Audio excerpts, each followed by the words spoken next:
What a night. Gorgeous, gorgeous weather in New York City. Perfect for baseball. Will Warren is on the mound taking his warm-ups as we inch closer to first pitch of the Yankees against the Orioles. Let's take a look at the Orioles starting lineup. Brought to you by Stop and Shop. Jackson Holliday at second leads off. Jordan Westburg at third. Gunnar Henderson, the shortstop, hits third. The right fielder, Tyler O'Neill, cleans up.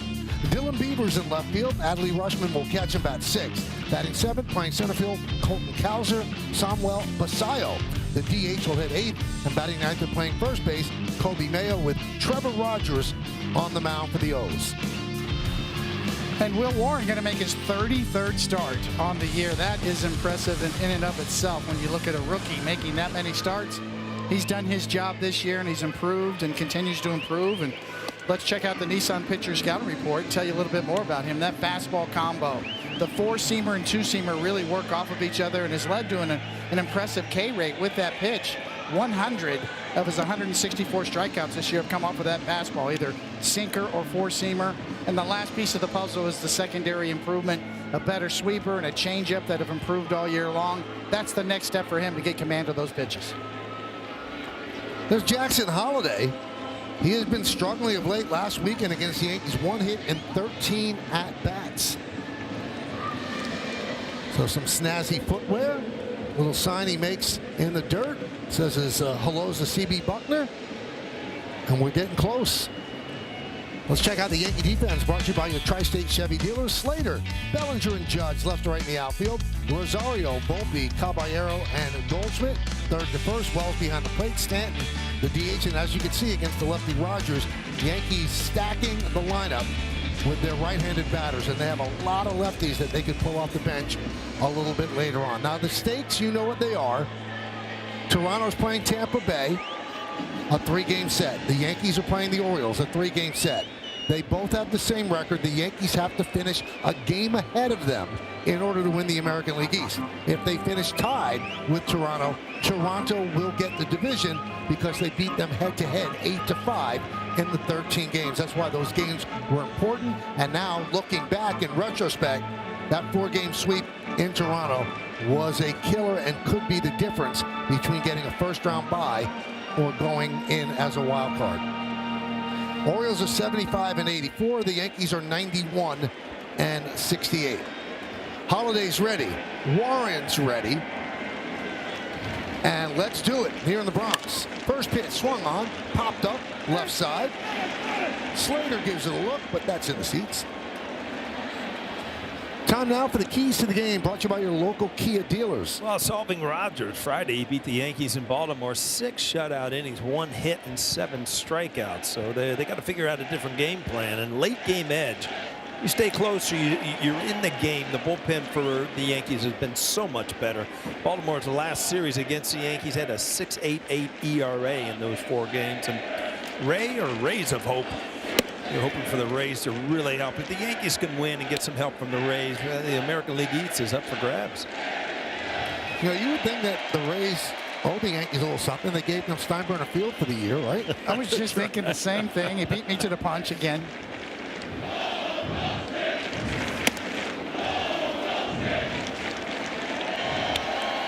Two and one on Holliday. So he missed the last 2 games with a sore knee. And the manager, Tony Mansolino, was asked which knee. He said he has 2 knees. You guess. So in other words, he didn't check on him in the training room. Or he didn't want to tell us. Home plate umpire C.B. Buckner, Ramon De Jesus at first, Dan Iasonia at second, and Shane Livensbarger is over at third.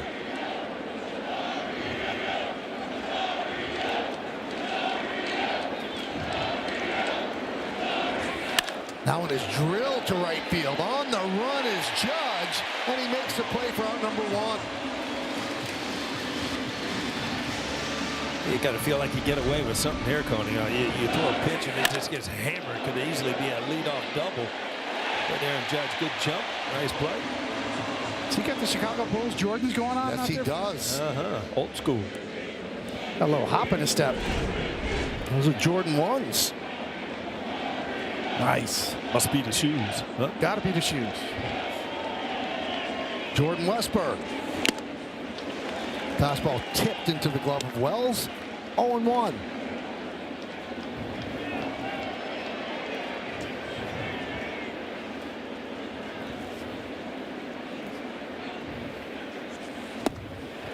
Oh and 2.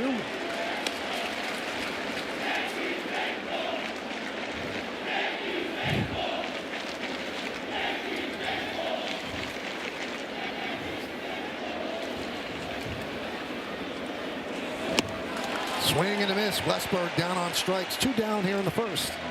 Well, sometimes you could use the scouting report to help yourself, Coney. I mean, you're known as a fastball pitcher, but a couple curveballs in this count and a swing and a miss right there. You know, the overall numbers on this pitch and on the year have not been good for Will Warren, but the metrics under the hood, that's got tight break on it, good spin. Well, he gets a feel for that one. That's next level stuff for him. Gunnar Henderson takes outside, 1-0. Henderson, last 9 games, 12 for 35. That's .343.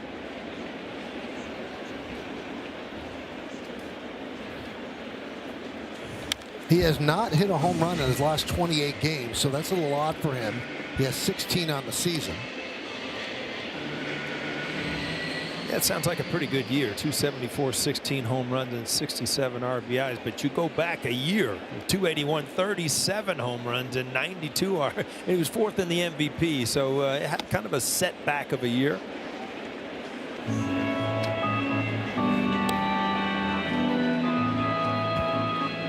Good solid player, though, huh, Tony? Yeah, you take him. Definitely. Any team would take him. Kind of feels like the Orioles are poised for a bounce back next year when you look at their talent. And the guy pitching tonight, Rogers, has had such a good year. Kyle Bradish is back in their rotation, a solid righty. So you kind of feel like some good offseason moves. The Orioles could make a move again next year.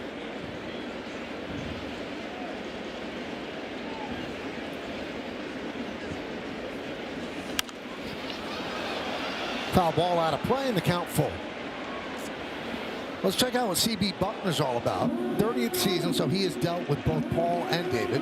Considered neutral, more low strikes on lefty batters, fewer inside strikes. Well, I remember him as a guy that gave the ball off the plate away, so maybe he's changed over the years, Coney. Flip a coin.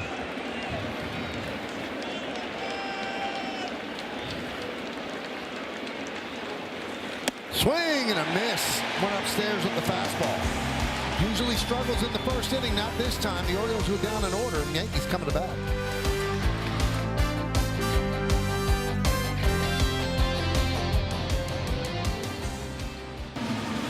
Well, the Orioles go down in order against Will Warren. Now the Yankees will take their turn against Trevor Rogers. Tonight's starting lineup for the Yankees brought to you by Stop and Shop. It's a little bit different as they load up on the righties.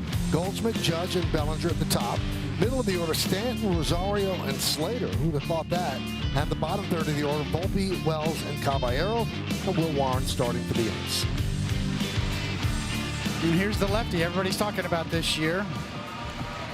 This will be his 18th start, an abbreviated year. He's had some injury issues over the last couple of years, but when he's pitched this year, that's as good as it gets. Just lights out. And let's tell you a little bit more in our Nissan Pitcher Scouting Report. And a breakout star. He did have a couple of decent years in Miami.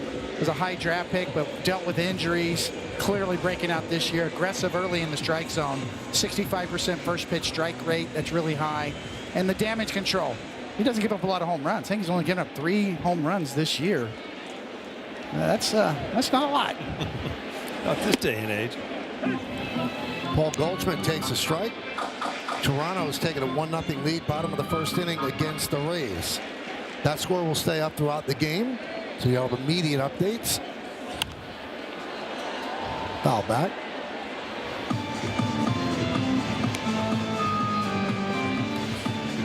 Well, you know the numbers. Goldschmidt, a .345 hitter against left-handed pitching.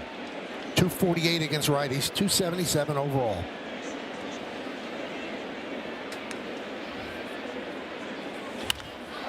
High fly ball left field. Beavers toward the line. 1 out. Let's check out the Orioles defense brought to you by your Tri-State Chevy dealers, Beavers, Cowser, and O'Neill. O'Neill and Wright. Doesn't that sound perfect? And at third is Westberg, Henderson, Holiday, and Mayo. Bushman behind the plate. Basayo is a DH. Just looking at that, I'm looking at O'Neill, 195. That doesn't feel right. No, that would make me sick at this point of the year, to tell you the truth. If he hit 195, David, can you imagine the water coolers that would die at the feet of that? I don't think I'd have a chance to get to the water cooler. I'd be in AAA at this point.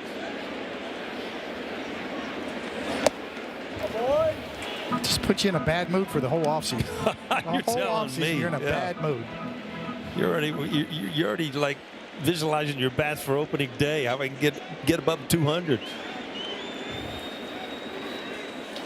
Now, I've got a stat for you, Paul, that will blow you away.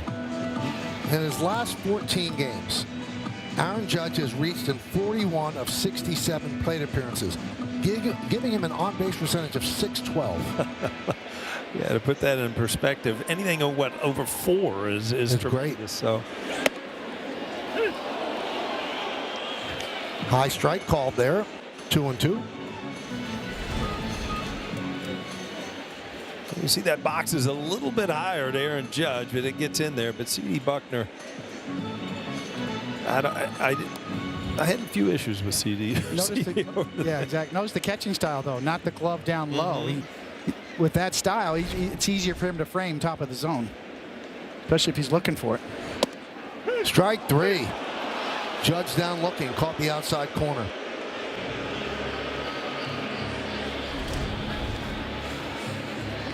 Another look. You can see he's got to reach over to get this kind of slider. He's looking to throw it down and in. Rushman kind of goes over and does a good job of not doing too much movement on it, and does get the call on a borderline pitch.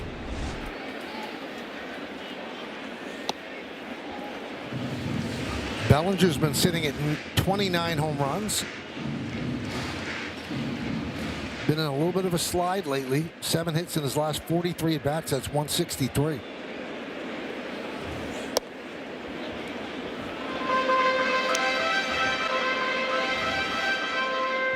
.97 RBIs, 3 games to go. I mean, there's something about that century mark at the RBIs. Huh? 29 too. Homers. Why don't we check out the game time weather presented by Bigelow, the official hot tea of the Yankees, 76 degrees. And this is indeed more like it.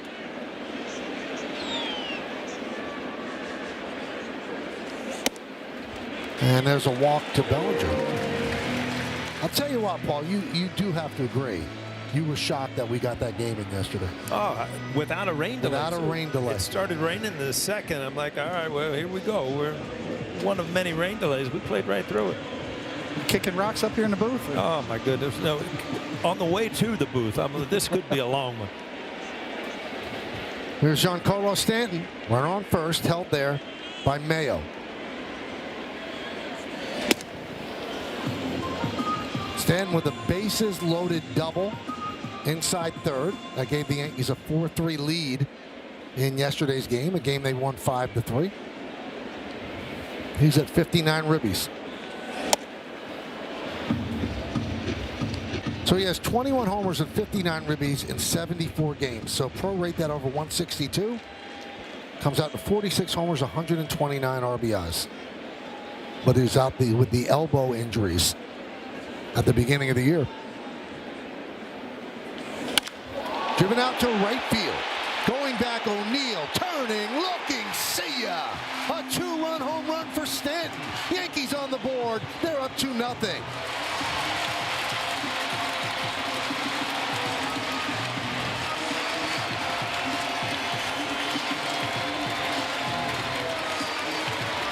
We were talking about it yesterday, Michael. I mean, he is going through a little time where he wasn't swinging the bat as well, but when he puts the ball in play, I mean, 3 RBIs last night, 2 RBIs already tonight. He puts runs up on the board when he makes contact. On a tough guy to hit homers off of this year. Just the 4th home run for Rogers this year. Well, when he starts going to right field and is not worried about getting jammed, Big G can do some damage.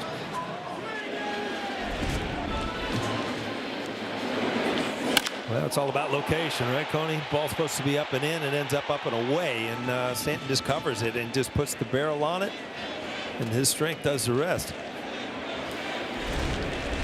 Rosario fouls it off, 0-2. Now, Junior Caminero just hit a solo home run, and the Rays are tied with the Blue Jays 1-1.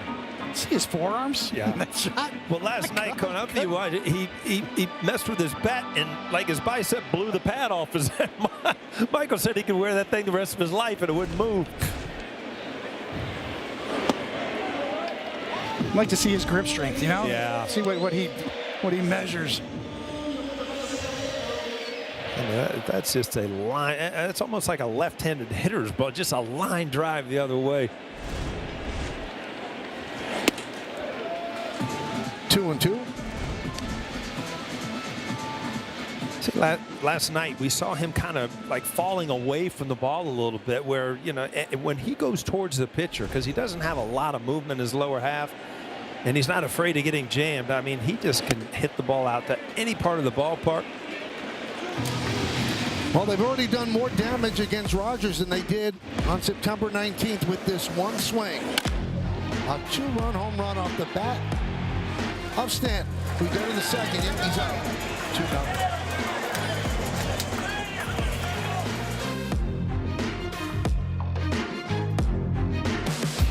Well, let's check out FanDuel's live same-game parlay. Rosario, will he get a hit? Slater, an RBI. Will Warren, 5 or more strikeouts. Yankees lead 2-0. Pitch to O'Neill, goes all the way to the backstop. While we were in commercial, Jonathan Aranda hit a home run for the Rays, and they lead the Blue Jays 2-1. Aranda just coming off the IL, so he's another weapon for Tampa Bay to throw at Toronto.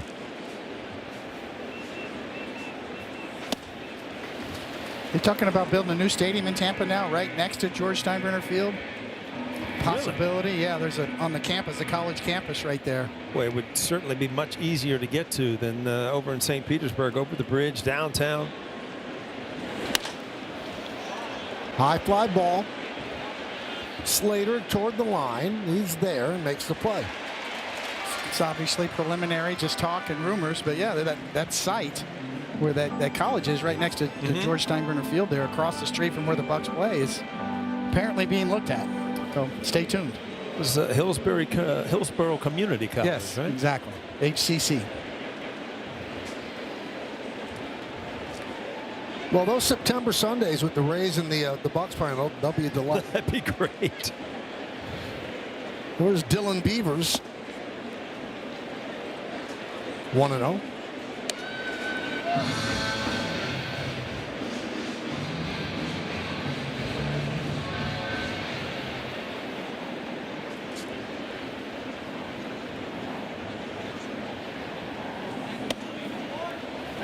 On Beavers. Had a walk-off home run in the 9th inning for a 6-5 win in the Orioles' most recent series. For a young player, has a great eye.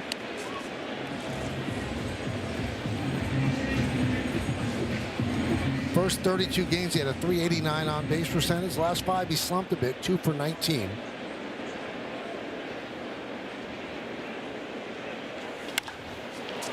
High fly ball, left center.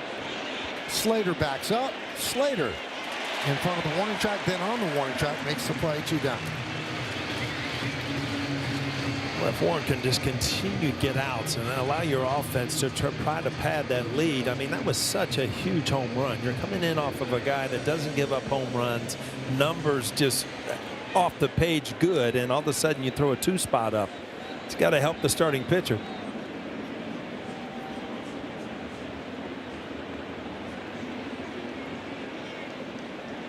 Here's Rushman. Yankees did not see Rushman in the 4-game series last weekend. He was on the IL.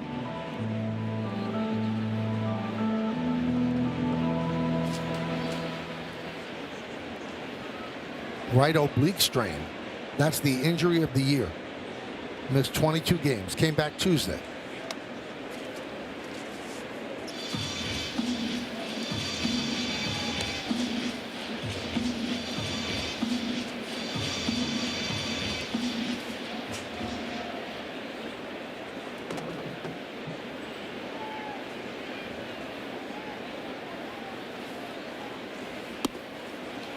It's odd what a drop he's taken. I mean, he was considered one of the elite catchers, but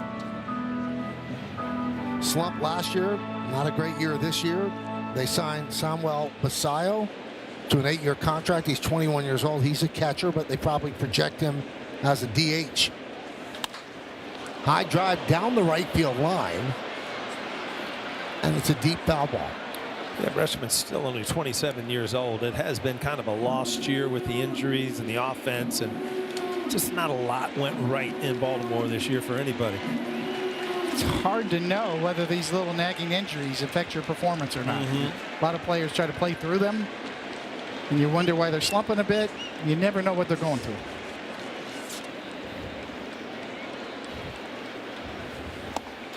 And Reshman down on strikes. Third strikeout for Warren.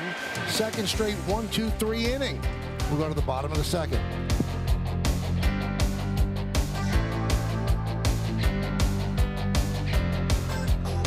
Hey, it's time for Pinstripe Pride, brought to you by Toyota, the official hybrid vehicles of the Yankees. And tonight's picture is of the Lawless family, who was here at the stadium last night to watch the Yankees keep pace with the Blue Jays in the AL East. Hey, we thank all of you for posting your pictures to social media with the hashtag Toyota Pinstripe Pride throughout the season. Yankees lead 2-0. Rays lead 2-1 over the Blue Jays, and that score again, bottom right-hand corner, the entire game. Keep you up to date, up to the minute, up to the second. Here's Austin Slater. Fouled away.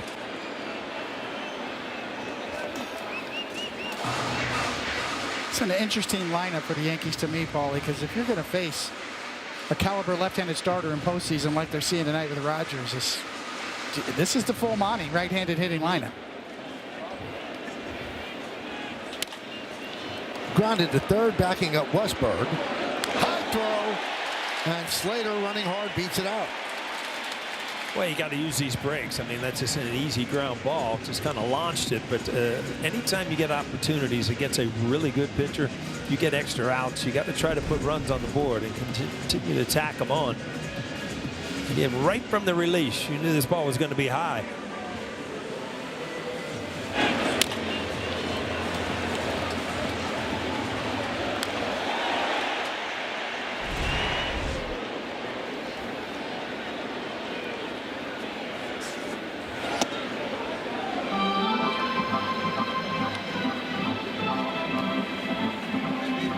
So an error on Westberg.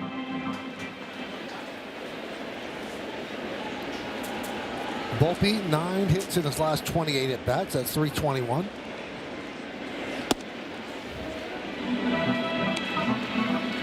Probably the only change in the lineup, Paul, you'd see is that Jazz Chisholm's got to be in there in the postseason. But other than that, if you get a really tough lefty, Aaron Boone's got some options.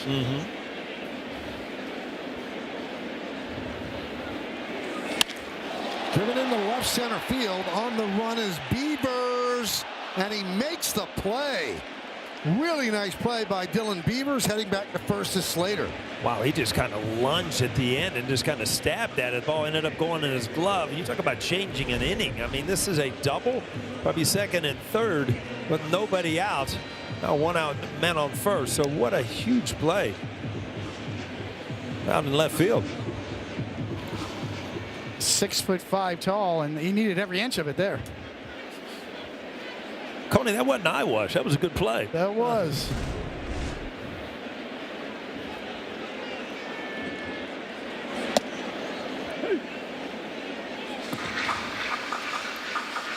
David, you poisoned my kid.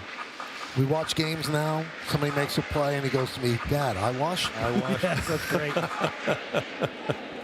I said, that's Uncle David's line. There you go. Now he knows. He needs to know. Real hustle, not false hustle. Real hustle.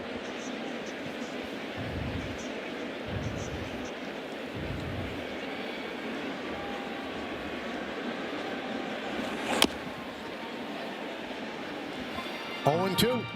I remember hearing the story. It was in spring training, and Pete Rose was, that must have been 62, 63. and he walked. He put the bat down and just sprinted to first. And Whitey Ford in the dugout said, "Attaboy, Charlie Hustle." And that's it stuck with him his whole career. That's right. Chopped to short. There's one. And there's two. And that'll do it here in the second. So they pitch around the E5. We go to the third.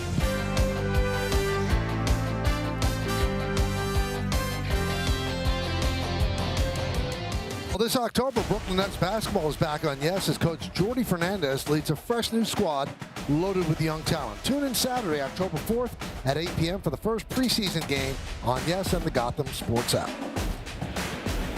6 up, 6 down for the O's against Warren. And the first pitch to Cowser is a strike. Cowser, Basayo, and Mayo. 7, 8, 9 in the Orioles order. Yankees lead 2-0 on the home run by Giancarlo Stanton in the first inning.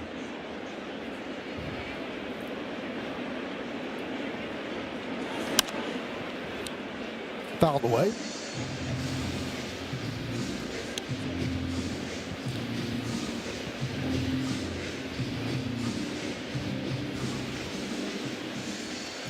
So many games with import when it comes to who's playing whom. You've got Texas leading Cleveland 4-2. Top of the second inning in Cleveland, Detroit, and Boston. 0-0, bottom of the second inning. So even if the Yankees don't win the East, they're not locked into playing Boston. If Detroit does damage against Boston, they might see another opponent. They could see the Detroit Tigers. But we do know that if the Yankees are in the wild card Tuesday night, it'll be right here in the Bronx. Either series, if they win the East, either series would be in Yankee Stadium, home field. One away. Time for Old Spice Fresh Stats. Will Warren has 57 called strikeouts. That's second in the American League this season. Tyler Bybee of the Guardians has 58. Coney, I've noticed a lot more breaking balls and a good changeup in the first inning, too. And then going back, doing the scouting report yesterday, Rodon threw 33% changeups against the Orioles in Camden Yards. So that's probably a scouting report more than a feel for a pitch, right? A little bit of both. Yeah. Growing confidence that he has in the pitch. And the same with Will Warren, as we've seen. He's been impressive this year. 33 starts. But, you know, the secondary stuff hasn't come along for the ride as much as his fastball has been so effective. Comes down to command. Being able to drop that over right there and throw that for strikes consistently changes everything for Will Warren, in my opinion. If he's got command of that thing, that's got good spin, good break on it. He can throw that over for strikes. It's going to make that one look that much better. Pretty remarkable. This is his 33rd start. And the Yankees at the top of the rotation have been very stout. Fried, Rodon, Warren, they've all made their starts.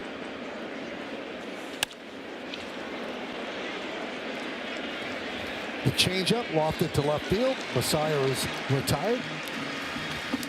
It's time now for the Mohegan Sun team scouting report, and this is what we're looking at right now if the season ended today, which it doesn't.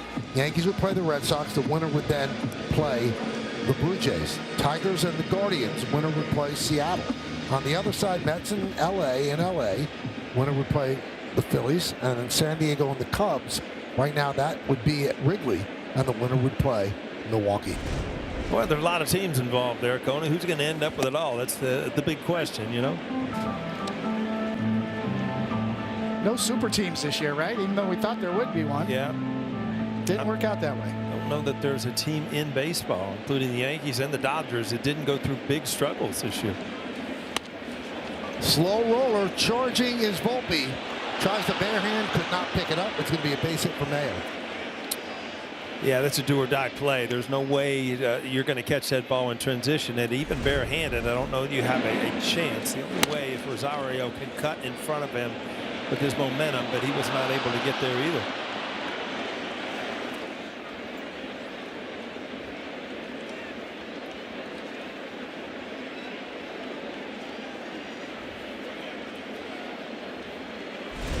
Mayo's been hot of late. 15 hits in his last 35 at-bats.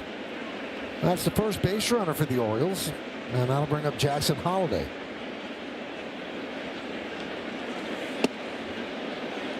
You see the Blue Jays have now tied up Tampa Bay 2-2, bottom of the second inning at Rogers Center.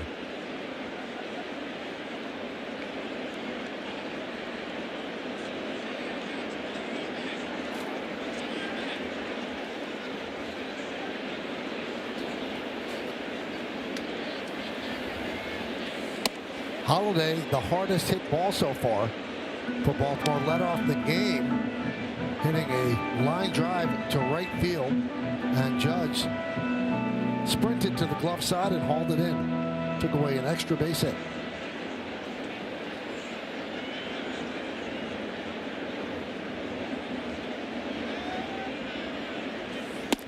Warren likes this mound. 15 starts at the stadium, 3.28. And then when he leaves the stadium, road games, his ERA jumps more than 2 runs.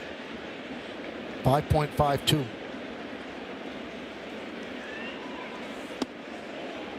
You know, that's not uncommon for rookie pitchers to feel more comfortable at home in your home ballpark. You know your bullpen mound, you know your game mound very well. You're in a better routine as a home starting pitcher. The game starts when you're ready.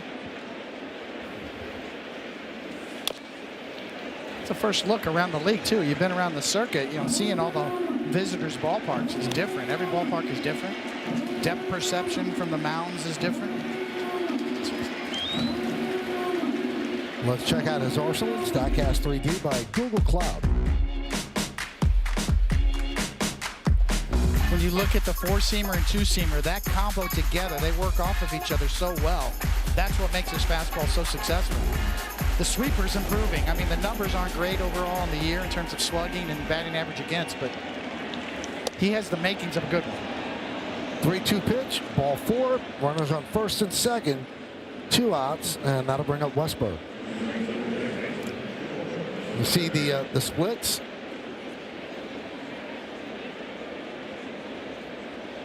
It's a good visit by Goldschmidt and Wells. I mean, you're in 2 outs, and all of a sudden now you got a runner in scoring position. You cannot give away runs. You got a good pitcher on the other side taking the mound. It's also a young pitcher learning the lesson when you do get in a jam, how you get out of it. And you don't panic. We've seen that with Will Warren this year, where sometimes some innings get away from him here and there. And that's why, to your point, this is a good visit. Goldschmidt's right there. Wells is right there. Got 2 outs. Don't let it unravel on you. This comes with confidence and reps.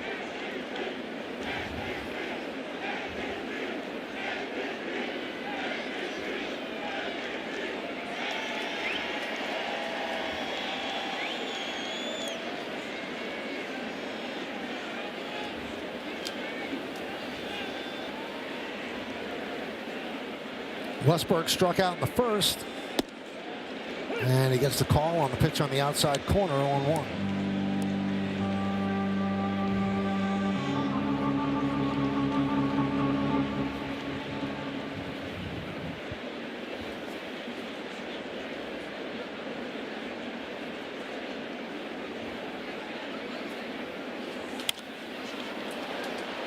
Foul ball, makes the seats, and quickly 0-2. Baltimore started the season 16-34. Eventually cost Brandon Hyde his job. But under the interim manager, Tony Mansolino, they're 60-56. Actually rebounded quite well, and part of the reason is getting pitching back.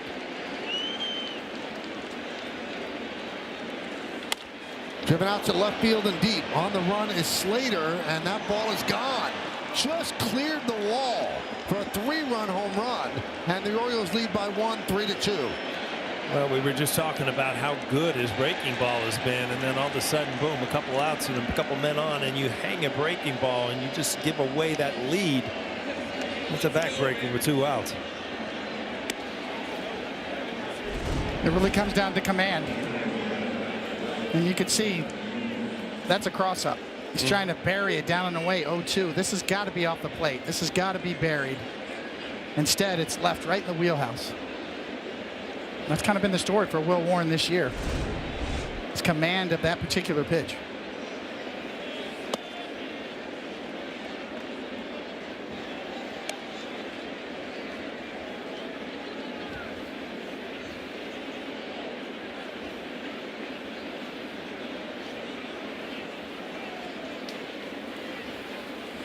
Just watch the guy out there drop the home run ball. Did you see the story about the guy in Seattle?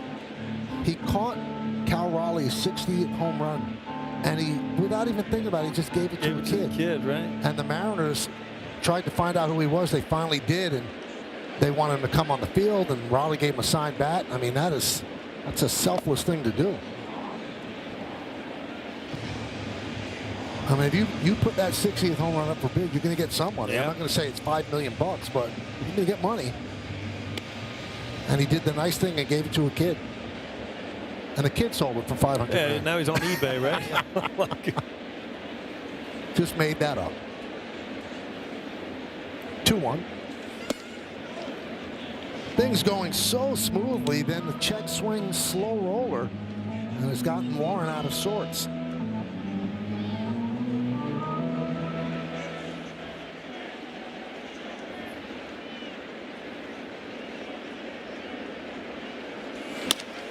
Now base hit to right field. 4 straight batters have reached. Yeah, it's amazing to me, Coney, when you start adding up how you give up runs, there always seems to be a walk in the middle of it. You know, you give up the cheap hit, all right, there's 2 outs, but then you give a 2-out walk. Next thing you know, you hang a breaking ball and lose the lead.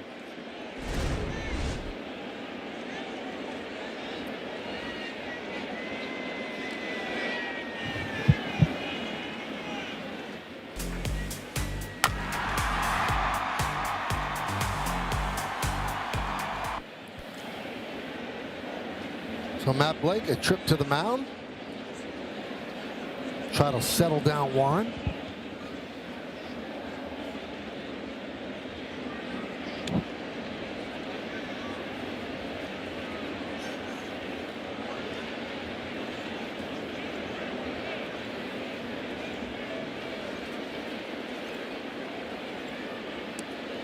You look at O'Neill on 194.8, 31 home runs last year. He's been plagued by injuries this year and pretty much his whole career, but you make a mistake, he definitely has power.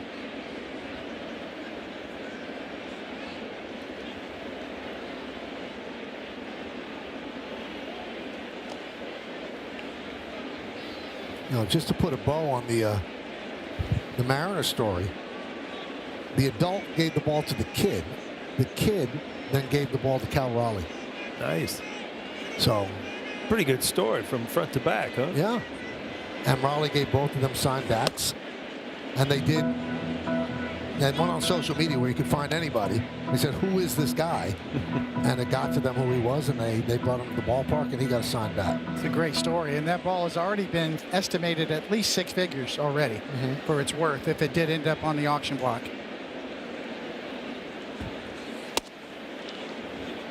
It's historic. It's Cal Raleigh. It's Seattle. You know, he's a catcher. 60 home runs for a catcher. Yep.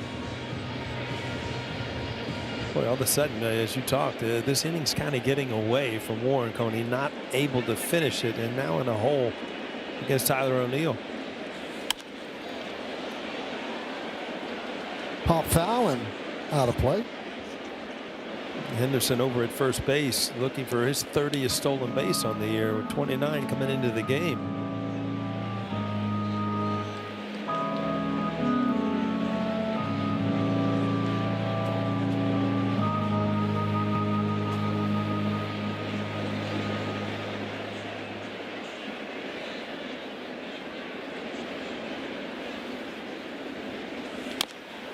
Two and two. You can see the pitch count jumping up 54. This will be the 30th pitch this inning coming from Will Warren. You know, you usually see this kind of inning from Warren in the first, but he does have that one bad inning where things get out of sync. Trying to get out of any further damage here. Runner goes, pitches high, throw to second, not in time. A stolen base for Gunnar Henderson. That's his 30th stolen base of the year. Yeah, he's really improved his running game. In the first year in the big leagues, he was at 10, and he went to 21, now 30. So a big part of his game. Good job by Wells. Bang, bang. Hand hit the bag. Tag came down.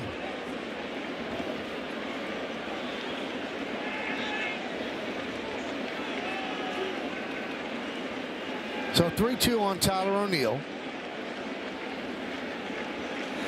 Strike three right down the middle. O'Neill down looking. But the Orioles do damage. The 3-run home run by Westberg. They're up 3-2.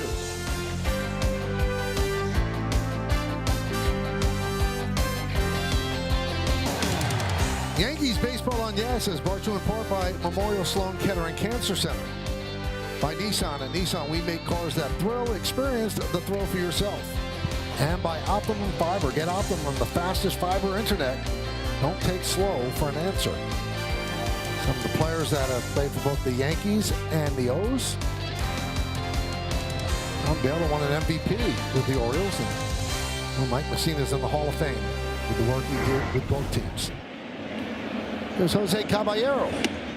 Leading off the bottom of the third. Pitches upstairs 1-0. Think they'll ever have a Mike Messina day at Camden Yards? I don't know. You know, he ended his career pretty good here in New York, right?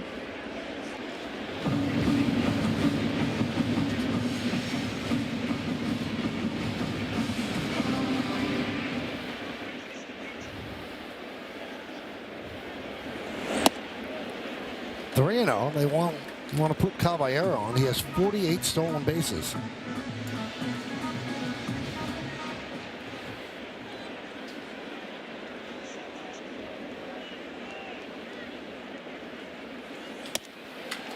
And there's ball 4.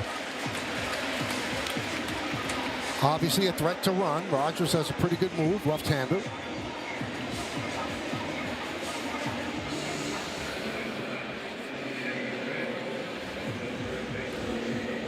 Well, one thing that does work in the Yankees' favor is Rogers not as good ERA-wise on the road than he is at home, and vice versa. Will Warren much better here at home, so something has to give. Dropped the slider in for strike. Goldschmidt had a good swing his first time up. Just missed it down the left field line. Hit a Ray Guy punt. About 104 miles an hour. Skied.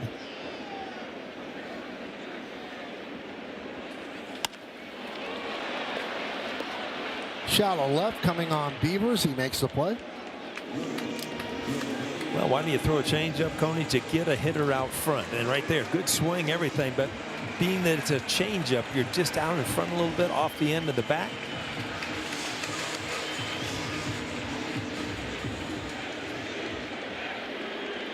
Here's Judge. He struck out looking in the first inning.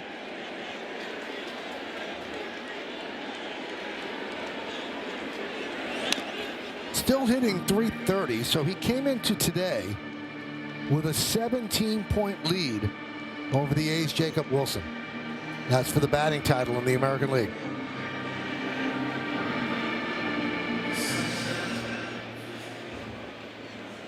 If you take away McGuire and Sosa for obvious reasons, there's this guy and there's Babe Ruth. Right. That's it. Yep. And nobody ever thought we would see anybody that could compare to Babe Ruth, but this guy does.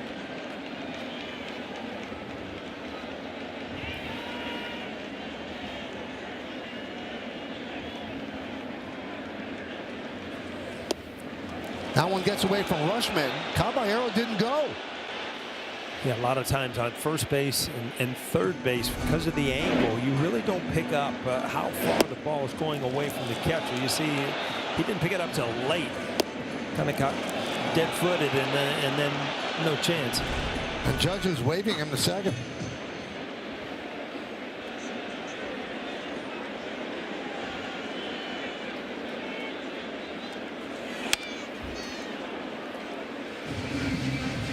Interesting decision, though. I don't think he didn't do it for this reason, but we saw it against the White Sox.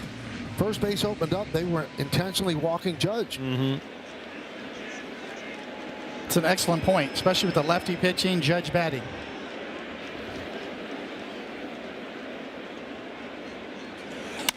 That one's driven deep to to center field. Going back, Cowser still back. Track, wall, see ya! Right over the wall into Monument Park. A 2-run home run for Judge, number 52. And the Yankees retake the lead. Well, great job by Caballero not taking that base, right? Aaron Judge gets to swing the bat. Dead center field. This was a line drive. That's at 52. You know, he's just absolutely on a pace to finish this MVP race. And it seems to me that he's just going off for it.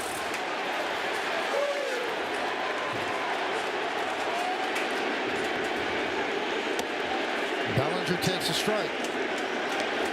Well, 2 home runs on the night against Rogers. Would he give up 2 or 3 the whole year? 3 the whole year.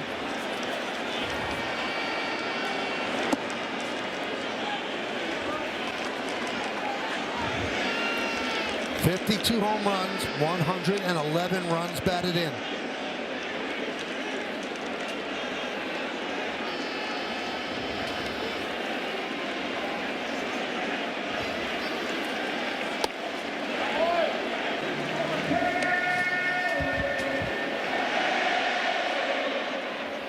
Home run lifetime against the Orioles.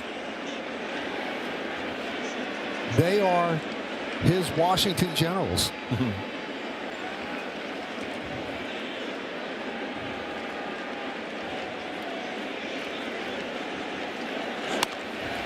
Rip foul. You know, I mentioned Babe Ruth, right? There's Judge and Babe Ruth. He just hit this right up a Babe Ruth's forehead. Out in Monument Park. Exactly. And it wasn't a high fly ball. That's just a line drive. And not a lot of people can hit a line drive dead center field in Yankee Stadium. I mean, you know the size of Aaron Judge. James, how big was Babe Ruth? Because that's 6'7", 280 right there. And another walk issued to Bellinger.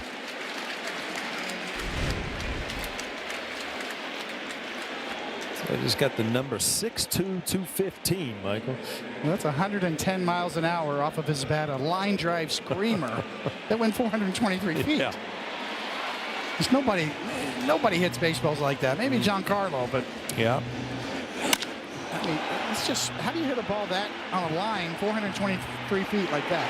I mean, you talk about exit velocity and the generating bat speed. I mean, he's so gifted to be that coordinated with that type of size.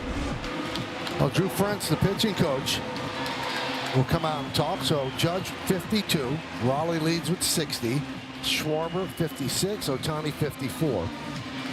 So you just dropped something in there parenthetically. Babe Ruth 215. I'm somewhat dubious. I was going to say you believe the 6'2". I don't know about the 215. Babe was a big man and ate a lot of hot dogs during games. That might have been program weight. Maybe. You know, basketball players, you know, they're really like 6 foot, but they're in the program, they're 6'4". Depends on what year you got them. Yeah, exactly.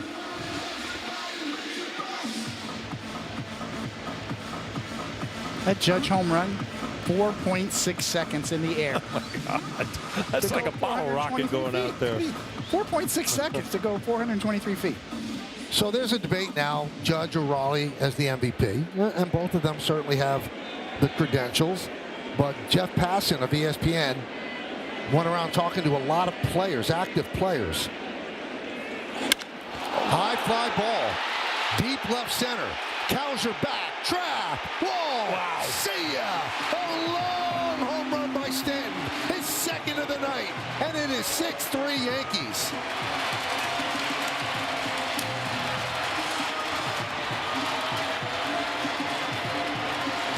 Well, the big boys are carrying big sticks tonight, Cody. At 451. I don't think I've seen a ball that went over the Gillette sign out there, into the bleachers, right?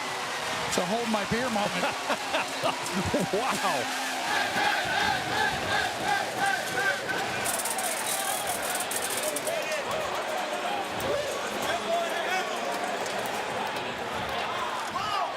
Wow.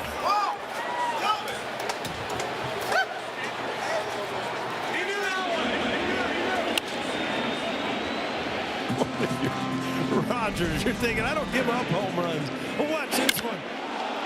That's what you call regression to the mean for Mr. Rogers, and that is just annihilating.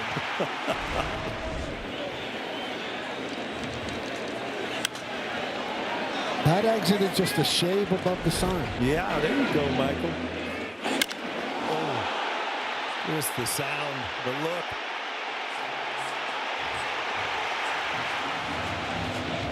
They're not coming off the ball tonight, Michael. Kind of just right in there, saying, "Jimmy, there's that side view where the fans know it as quick as we do." They get Rosario. To get an idea what the Yankees are doing now against Rogers, he's had 15 straight games where he did not allow no more than 2 runs. Yankees have a 6 spot on the board and 3 home runs. Yeah, it looked like a split finger. It just tried to turn it away, but it just kind of stayed right in the strike zone. Ah.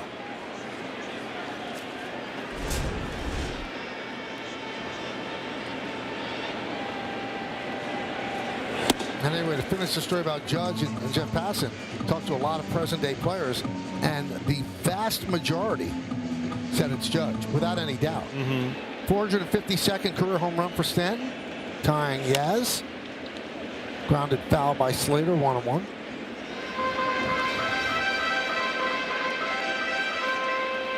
But the players don't vote. 2 writers from each city that has an American League team, they vote.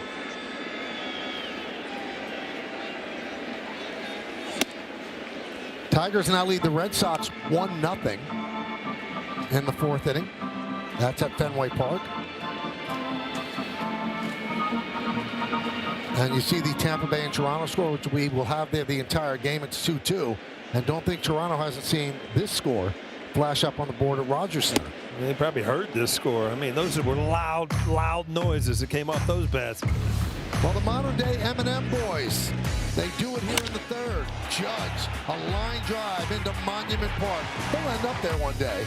And then Stanton, forget about it. Deep to left center field. When it's done, Yankees leading 6-3.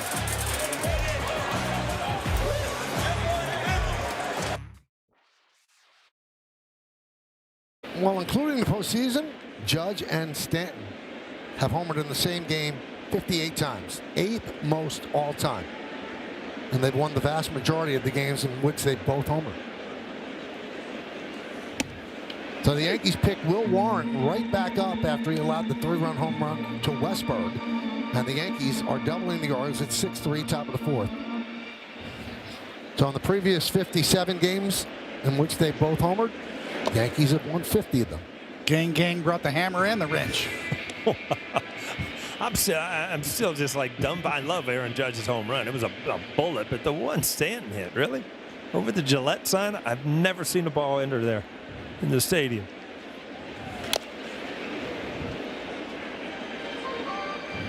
I think all of baseball is a little shocked at this score because of how great Rogers has been. And I'm not just throwing great around gratuitously.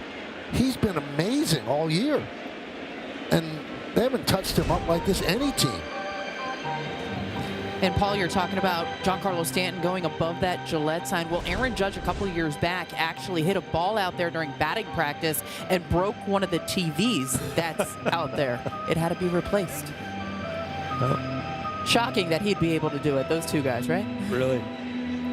See the TVs? You know what? If you gave me a couple guesses, I only need one. If you tell me the guys that could go out there. Unbelievable, though.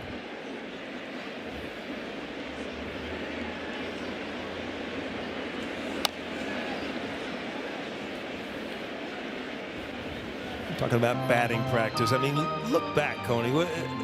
If I look back, I think Straw used to take the most impressive batting practice. You think if anybody was better? Well, certainly in his era. Yeah. I mentioned it before, Mark McGwire. Oh, okay. Yeah. Yeah, I forgot when we were with the Reds and we were playing the Oakland A's in the World Series. I actually went out early with Chris Sabo and just watched Canseco and McGwire hit, and I was like, they're hitting balls where I've never seen balls hit in Riverfront Stadium.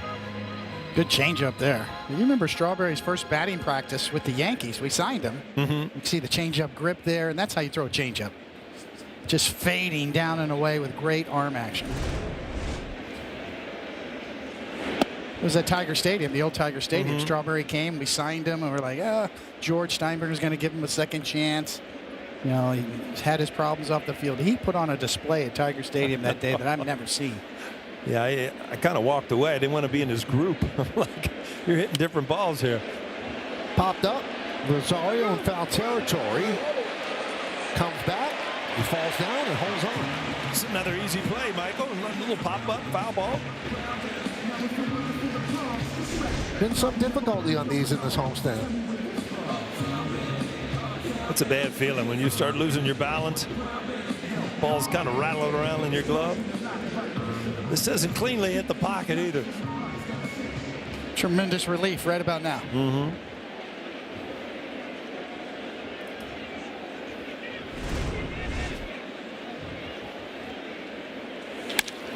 That one's driven into right center field. That is a base hit. It splits the outfielders, and it goes to the wall.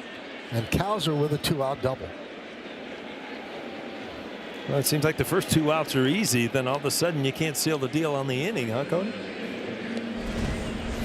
Well, we'll see. And again, the four-seamer kind of just drifts a little bit. See kind of the sitting action kind of fades back over the middle just enough. Cowser's got some thump in his bat. He's kind of underachieved this year as well compared to last year. Really thought he would take a next step this year.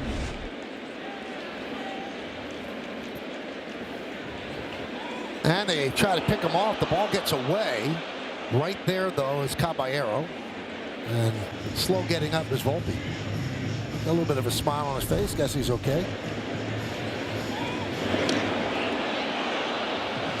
I'm not seeing leather on that ball. No. It sounded like it. Little ricochet, yeah, off of his leg, off of the glove.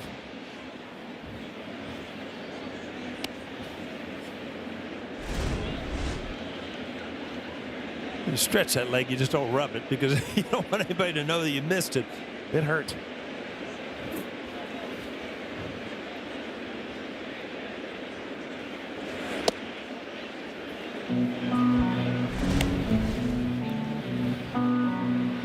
Well, sometimes you kind of look away from the ball to get the tag down and you forget to catch it. It goes right off your shin. Runner goes, now stops.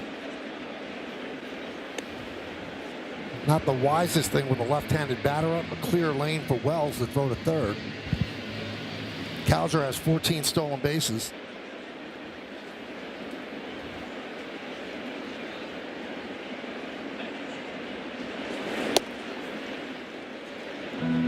You think he's struggling out of the stretch, David? Well, that's part of it, yes. I mean, we've seen some innings unravel on him, and it's obviously from the stretch. But try to go with a 2-0 changeup there is almost non-competitive. You got to get it in the strike zone. But this guy's a dangerous hitter as well. Turned him loose on 3-0 and fouled the fastball back. So you certainly don't want to give in and make this 6-5 in a hurry right here in a lefty in Yankee Stadium. So I can understand being a little bit careful.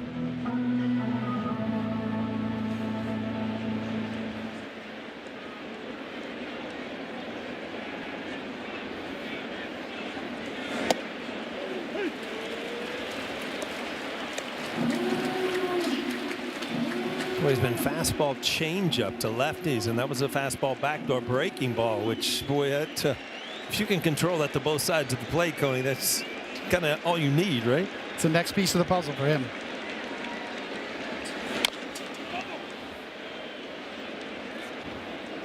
Foul ball.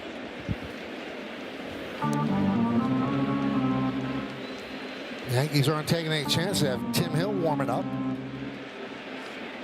These games you want to win. If the Yankees win out, then the Blue Jays only have to lose one game to Tampa Bay, and you've won the American League East. You'd feel awful about things if the Blue Jays lost a game and then you took just 2 out of 3. Because if it ends in a tie, the Blue Jays go and you don't. Strike 3, Basayo down looking. No runs a hit, no errors, and 1 man left on base. The punch out by C.B. Buckner. Still bugs me, Michael.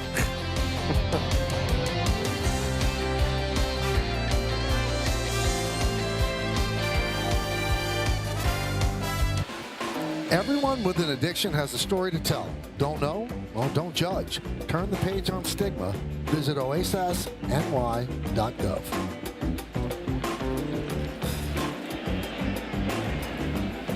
Yankees lead this one on the Tri-State Cadillac scoreboard 6-3. 2 home runs by Stanton, 1 by Judge. And there's a new pitcher, Colin Selby, so that'll do it for Trevor Rogers.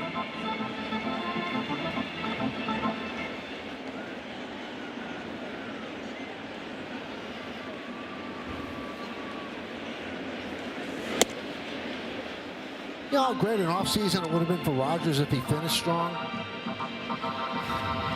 Dylan Carlson takes over and left. Beavers fouled the ball off his foot.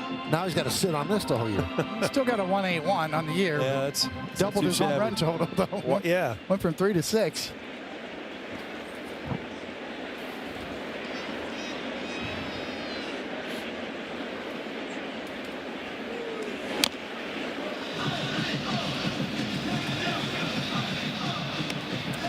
Still feel like the Orioles, looking at next year, feel pretty good about starting with him at the top of your rotation and Bradish back. And yeah, you're looking at a team that could, turn it around and be right back into the playoffs. I mean, they've got so many young players that are still in their prime.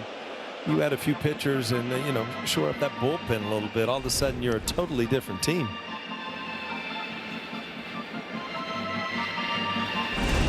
they certainly have the resources, too, with new ownership in Baltimore. I think the fan base has been waiting for the right moves at the right time, and it'll be interesting to see what they do this offseason.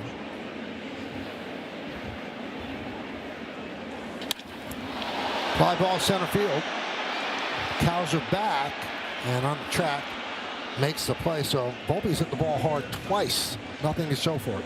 Now, that right there is hit. I mean, that's Volpe. It's not his best shot, but it's hit well. And it just goes to show you the difference of a regular player in Anthony Volpe and Judge and Stanton. Because, they kind of miss him, and they still go way out. There's Austin Wells.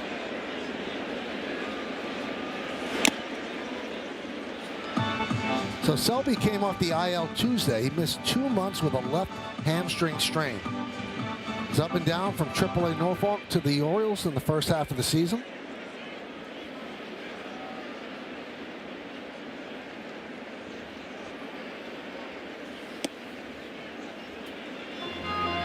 That is an impressive beard, Paul. That's a little Duck Dynasty beard. I was going to bring it up, but I thought maybe I shouldn't. But that's a lot of hair. Yeah. You don't grow that one overnight, Cody. It's a lot of maintenance. A little crooked on the left. Got to fluff it out on the left side a little bit.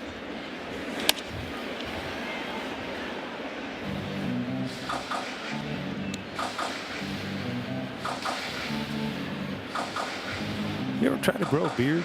It's not pretty. Yeah. It just doesn't. Some here, some there. Yeah, I don't think I can get one in either. You, Michael? I grew one last winter. Yeah? Yeah. How'd you look? Gray. You weren't digging it yourself? My kids liked it. Jody had no opinion. Yeah. That means to know.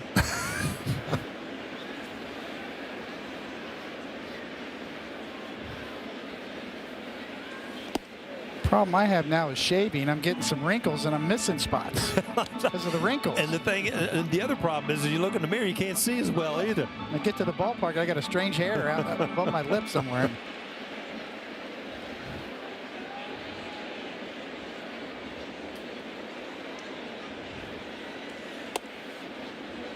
If you ever want to get a real good look at the wrinkles that are coming in, rearview mirror in the car. It's horrible. I've taken them out of mine. So telling. I use the side mirrors. Oh, they're brutal.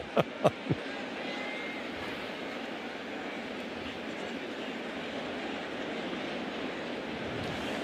couple of months ago, I looked at it and I said, whoa. Yeah, it's trick photography. Now I don't even look. If the car wants to pass me on the right, that's fine. Well, I know one thing. Nobody was passing you today. Oh. Today was something in traffic. We had a beautiful week of traffic till today. Yeah, the Deegan was a parking lot today. Did he go? Yes, he did. Wells down on strikes.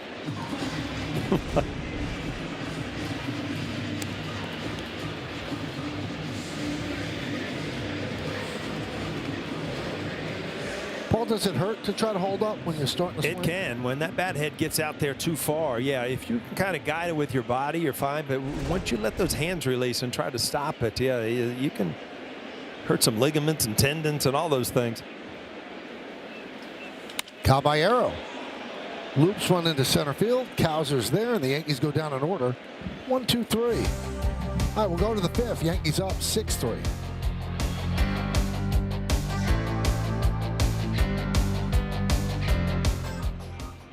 All right, Dave, it's time for pitching decisions presented by Sage. Well, the impressive part about Will Warren is this is his 33rd start in his rookie year. His stuff has been retained. Stuff is still good. He started out the game really well. He's going to have that proverbial one pitch back, that 0-2 sweeper that he hung for the home run. Is the one pitch he won back, but otherwise, pretty sharp. So let me get your take on Coney. So you've got Fried and you've got Rodon, and then you're looking at who's going to be number 3. I mean, is it a tryout at this point, or they pretty much try to use who fits better as a starter and who's better in the pen? Yeah, in the first round, if you're in the wild card round, it's a different scenario, right? Because your number 3 starter, that could be the game decider, right? Yep. So that's a little different animal there. And as this postseason unfolds, you're probably going to need a 4 starter, much less a 3rd starter. So, you know, Cam Schlittler has certainly been impressive in the fact that he has dominant stuff. It's something that you kind of look at early in the game because you could always piggyback somebody with right. Yeah, overpowering stuff. You know, when I got to the World Series, it got to the playoff, good sinker ballers really never bothered me because I knew I could put the ball in play. It was the guys that you know, could just blow the ball by you that could take over a game, and that's what Schlittler has shown when he's got his good stuff. You know, one scenario you could see, maybe not the first round, but you could see a piggyback with him and Luis Gil, something like that to get you to your high leverage guys. Popped up, coming in Slater. 2 outs. Check out Leaders, brought to you by your local Tri-State Genesis retailer. So 171 strikeouts this season for Will Warren. The second, tied for second by a Yankee rookie all time with Luis Gil.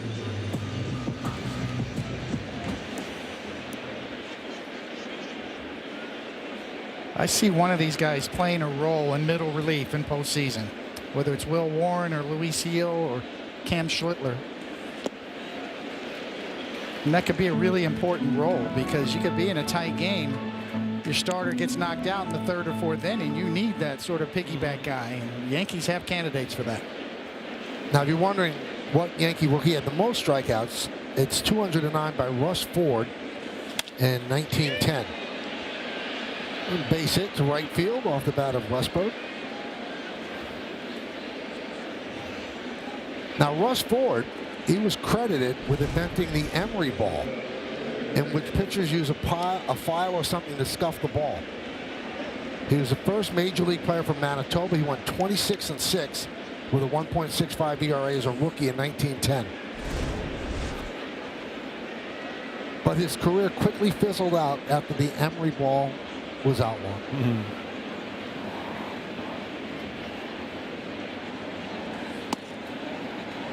It's amazing how just a little abrasion or a cut on the baseball, I mean, you can get a run of a foot or two. You know, the ball just takes off. Think about Mike Scott, 1986. Over 300 strikeouts, and he knew exactly where to hold that scuff. Henderson lofts one to center field. Bellinger's there, and that'll do it. Through 5. Will Warren leads 6-3.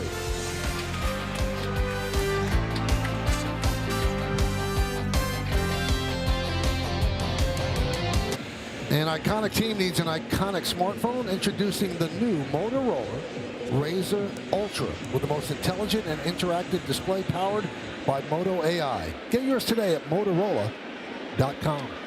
Used to make fun of my Razr, Michael. See, it's back in fashion. It is back and better than ever. You had to hit the number like 3 times to get the leather you wanted. I mean, text. I think this one's a little bit more advanced. Yeah. Those old texts used to take 20 minutes. You're better off making a phone call. Beautiful play by Westberg. Gets up and fires, and a nice backhand scoop by Mayo to get Goldschmidt. Well, Baltimore, if you look at their defense, it's not good, but they've made some good plays in the field today. They had one error earlier, but it's a good play to start off the inning.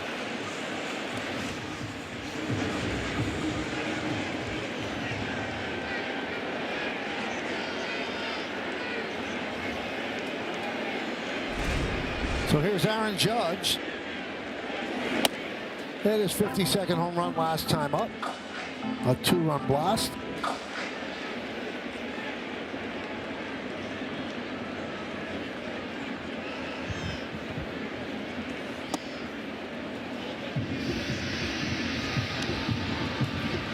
So Jason Stark had a story today in The Athletic, his annual awards column. Judge leads the American League in on-base percentage by 65 points and slugging by 89 and OPS by 186. So since the MVP award started in 1931, here are the guys to lead their league by that amount. Ted Williams did it 4 times. Barry Bonds did it twice. It's a short list. Short list. Judge holds up.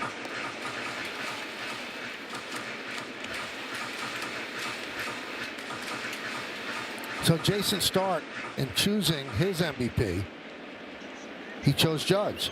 And his quote was, "There are no wrong answers in this debate. I wish I could cast this imaginary vote for the catcher for the Mariners, but it's not an insult to Raleigh to say he finished second to the greatest right-handed hitter of the last 100 years, Aaron J. Judge." Couldn't say it much better.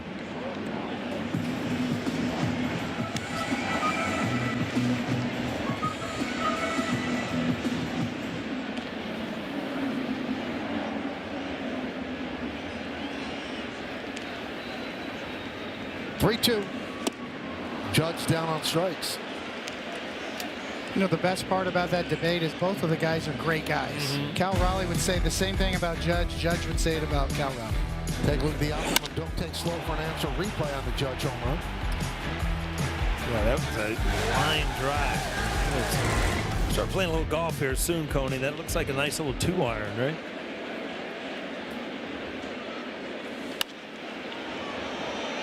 Bellinger fouls it away. Bellinger's proven he's an ultra team guy, but you know he wants that home run, and he wants those 3 ribbies. Those are nice round numbers. Yeah, there's certain goals you have, and when you get that close to 30 home runs, 100 RBIs, you know, you're not selfish as a player. It's just trying to meet the goals that you feel like you could do, because if you do meet that goal, then you're helping the team in itself. Yeah, baseball's the one sport that you could be totally selfish and really help the team. Yeah, I mean, there are times where, you know, you give up an at-bat, give up an out, do something intentionally by moving a guy over or things like that. But the other numbers, I mean, you just come into a year having goals. I mean, I had goals of hitting 300, driving in 100, hitting 25-plus home runs. And I'm sure, Coney, you had the same thing, is, you know, trying to get to 20 wins and an ERA around 3 or somewhere like that. I mean, those are just realistic things that you try to, you know, tell before the year, and if you meet him, then you felt like he had a good year. So Stan has 2 home runs, 39th career multi-home run game, including one in the playoffs. He's never had a 3-home run game.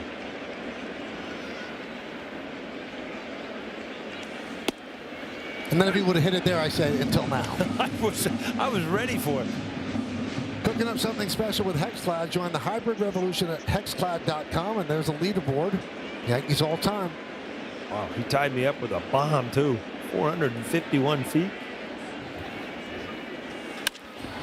High fly ball. Right center. O'Neill makes the play. And that'll do it. No runs a hit. 1 man left. We've played 5.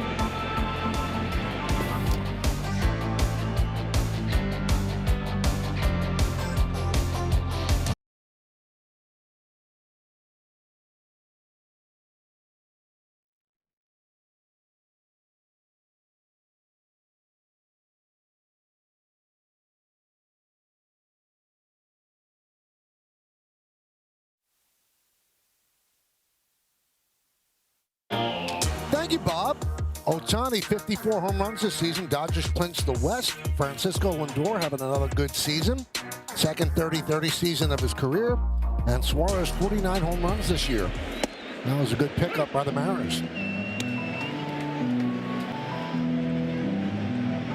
Warren still out there to start the 6th inning. Pitch count good shape at 80. Yankees lead 6-3. High fly ball. Right center on the run is Judge, and that ball is into the Yankee bullpen. O'Neill goes the other way, picks up a solo shot, and the Yankees are up 6-4. We talked about it, O'Neill. I mean, he has had injuries, but he has a tremendous amount of power. And Aaron Boone is going to get to the pen here, just in case this lead gets any closer. Ball up in the strike zone, and again, the guy's going with it.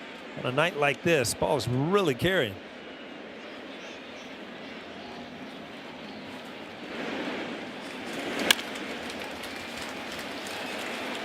Well, that ball is out, and so is Warren. He's removed as the Yankees go to the bullpen.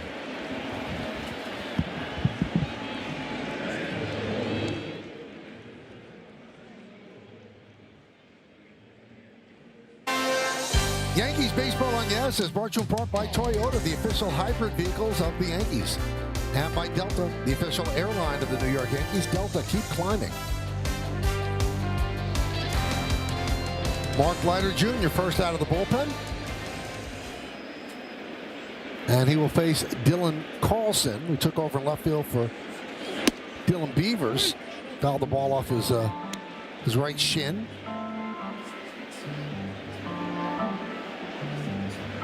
Yankees lead by 2.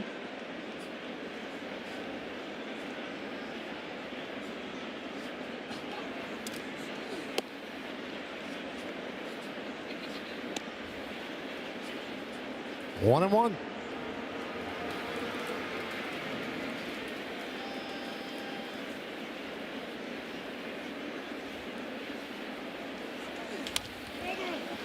Ground ball, tough hop. Goldschmidt bobbles and has no play. That'll be an E3. He kind of ran into a bad hop here. Didn't know whether to come in or go back, and then wasn't able to glove it. Better off not letting it go at that point. It's classic handcuffed. Big hop off the heel.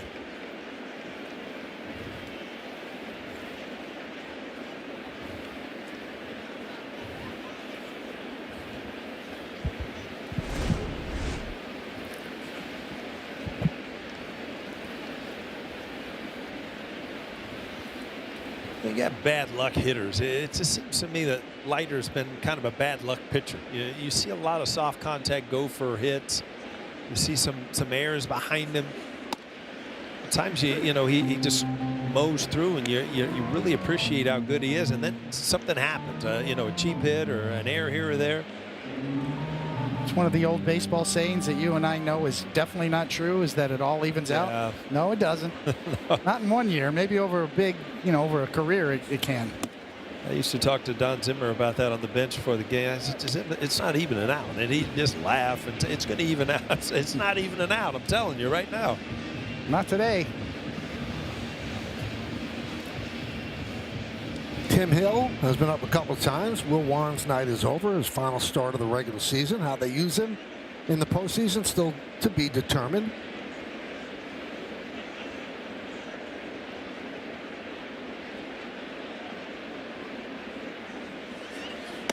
And right now, tomorrow's starter for the Yankees tomorrow afternoon is Cam Schlittler. And that would put him in line to start Game 3 of the wild card. Heel starting Sunday, and to start him in Game 3 of the wild card, it'd have to be in a short rest. So that might answer our question right there. Absolutely.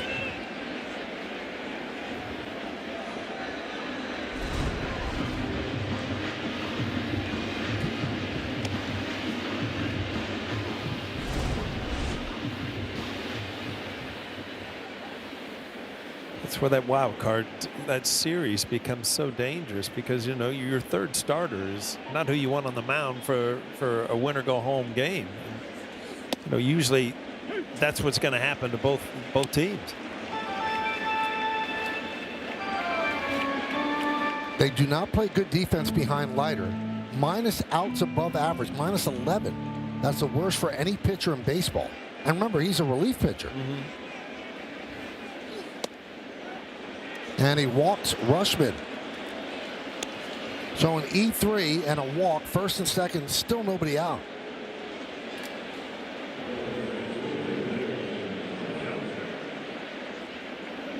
You'd think 6 runs off of a quality starter, you'd have an easy night. If you're Aaron Boone, not so much. Bullpen's up. In trouble here in the 6th. Nobody's out.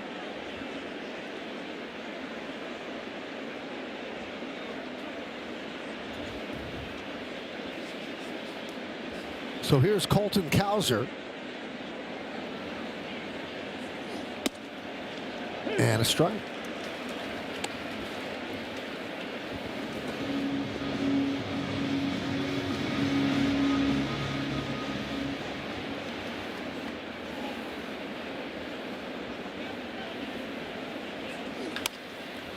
Grounded to first.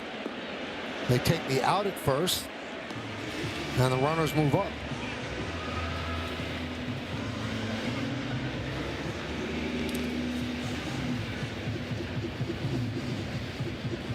But when Leiter's right and that splitter's good, this is what he gets. He gets swings and misses and ground balls. Looking for another one here. You're just getting outs. Just get outs. If you get in a position to get a strikeout, you go for it.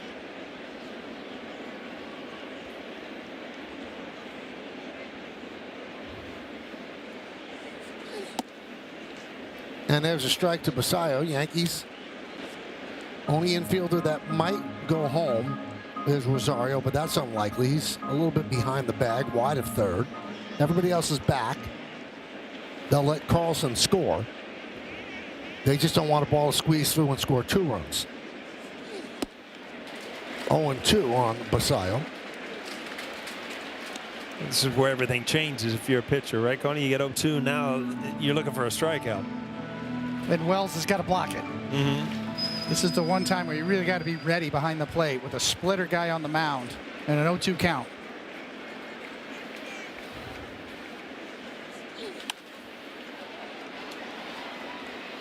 You see top of the 6th inning in Toronto. Blue Jays lead the Rays 4-2.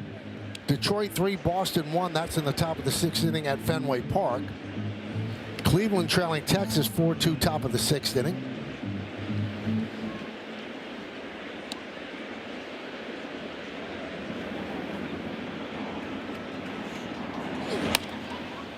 Whip foul.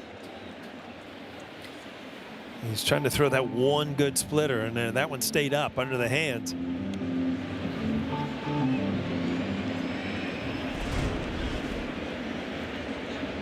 A really wide split that he features.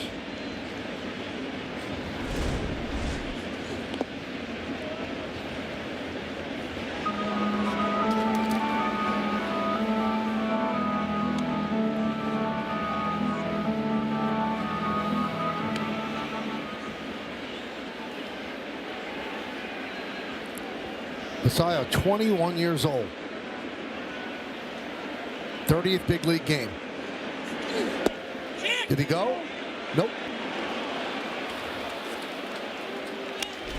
That's a good pitch right there. Down and in to lefties. A lot of times they'll offer at it. He was able to hold up.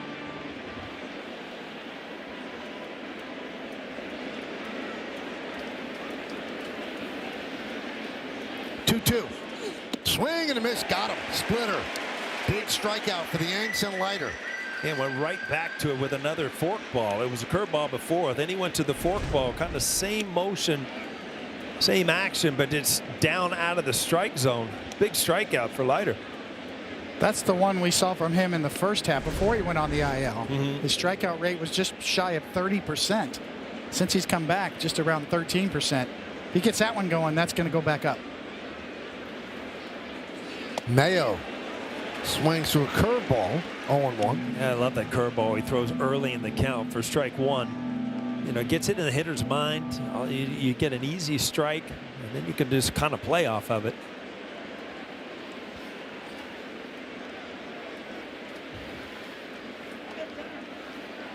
Mayo calls time.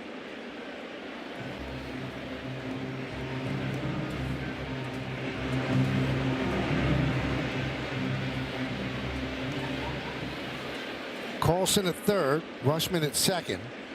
1 run in on the O'Neill home run. Yankees lead 6-4, top of the 6th, 2 outs.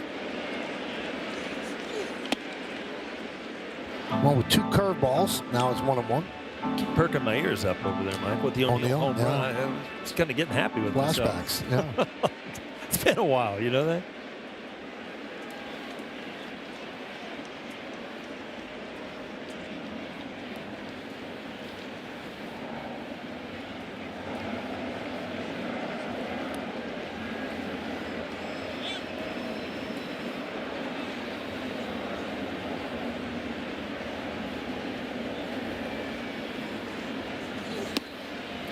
Two and 1.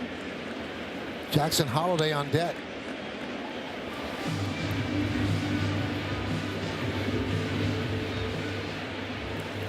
Orioles have out-hit the Yankees 6-4. Yankees lead 6-4 though because of the 2 Stanton home runs and a Judge home run. 2 and 2. This is where Leiter wants to get it done. Jackson Holiday on deck. Tim Hill in the bullpen ready to go. Do or die time right here for Mark Leiter Jr.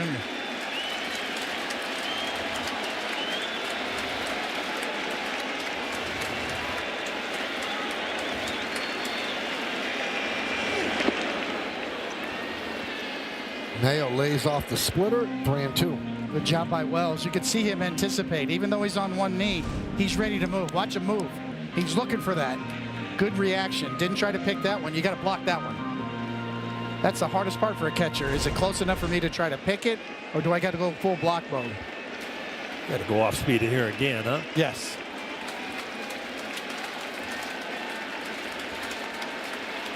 And a time is called.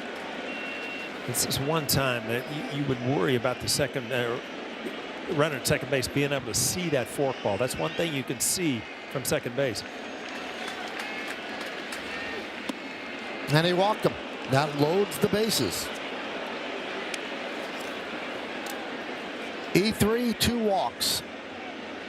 And here comes Boone.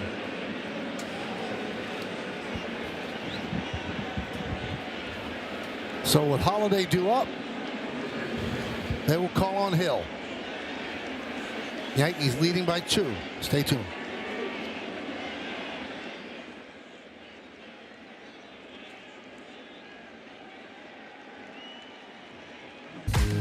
Well, Yankee fans, catch all the action at Yankee Stadium this postseason. 2025 postseason tickets are on sale now. Experience October baseball at Yankee Stadium this fall. Postseason tickets are going fast, so visit Yankees.com/postseason today. Either going to start Tuesday with the wild card or Saturday, the ALDS. Tim Hill comes on. He's going to face the youngster Jackson Holiday, second big league season. Bases loaded with O's. Yankees up by 2.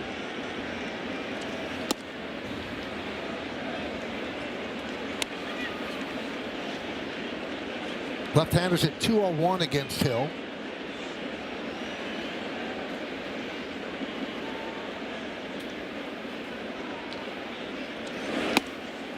There's a strike.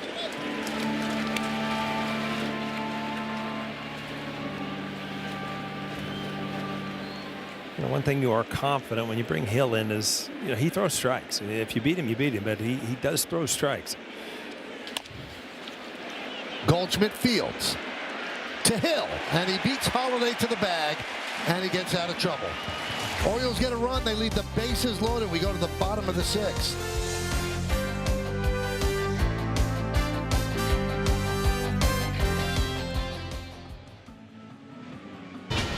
Time to name that Yankee, brought to you by Prevagen, made for your brain.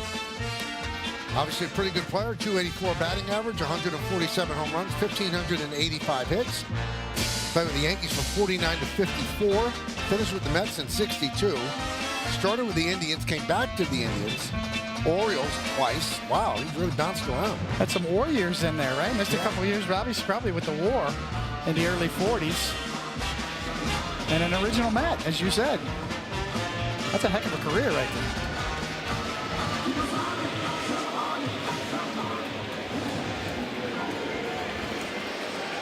So here's Yennier Cano. has never really fared that well against the Yanks to see his ERA, but he pitched well against them last weekend in Baltimore.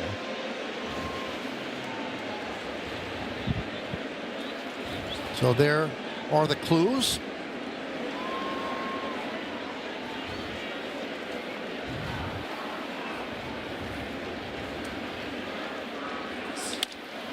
Trent Grisham pinch hitting, lines a single to right field. So Grisham pinch hit for Rosario.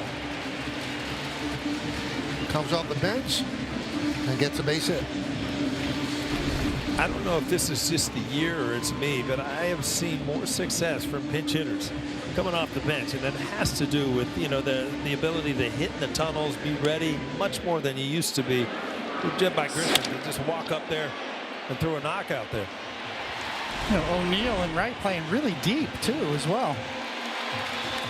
I mean, you would know that better than me. The strategy of right field at Yankee Stadium. I mean, yeah, if it's over your head, it's gone. Pretty much. I mean, you usually play much shallower on hitters because you're right. If they get anything up elevated, it's pretty much in the seats anyway.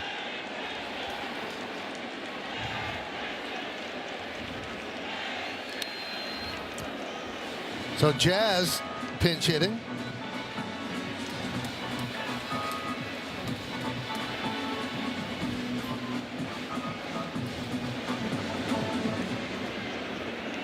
There's a line of lefties at the bat rack. You got Grisham, now you got Jazz.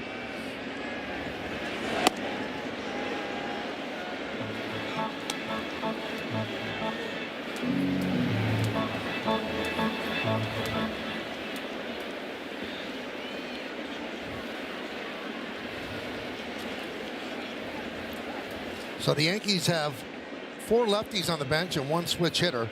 So they've used Grisham. They've now used Chisholm. McMahon's on the bench and Ben Rice as well. Jason Dominguez, the switch hitter.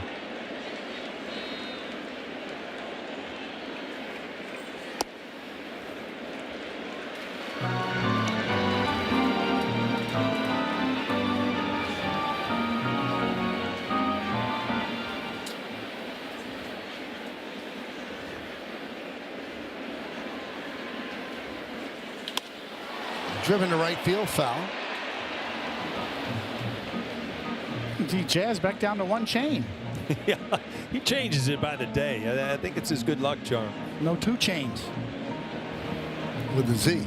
That was a rapper, wasn't it? Yeah, look at you. Look at both of you. Look at 3 of us.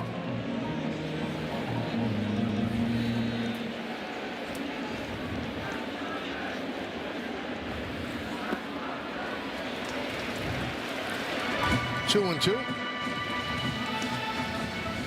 Yankees would love to add on, take some pressure off the bullpen.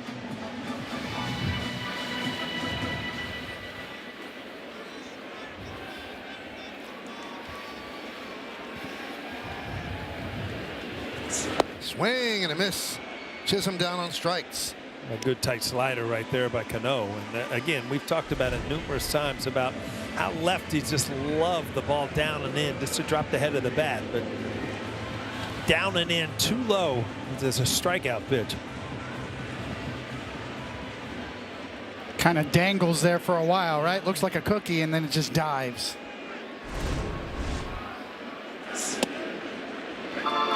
Well, barring any other moves, the way the Yankees will make this work defensively, Caballero will take over at third. And then Grisham will move to center field. Bellinger will move from center to left.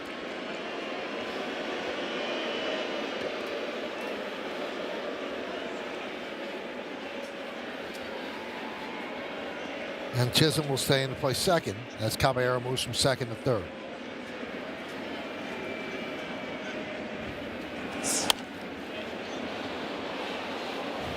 Hard line drive into the second deck, first base side.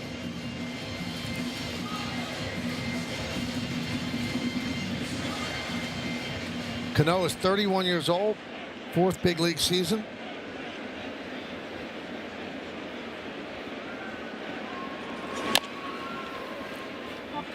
So he had a 2.58 ERA across 2023 and 24, but not the same this year. Came into this game with a 4.89 ERA. And that's a big question about what the Orioles are going to be next year. What's their bullpen going to look like? Felix Bautista had surgery for a torn rotator cuff and a torn labrum, and he's out until next September at the earliest. Popped up and a base hit. Go figure baseball. He hit 2 balls hard to the outfield, run down, and this one dunks in for a base hit. Yeah, you knew this was a great jam shot. The way the defense was playing for a double play. Wow, that's almost at the pine tar there, Cody. That's in there deep.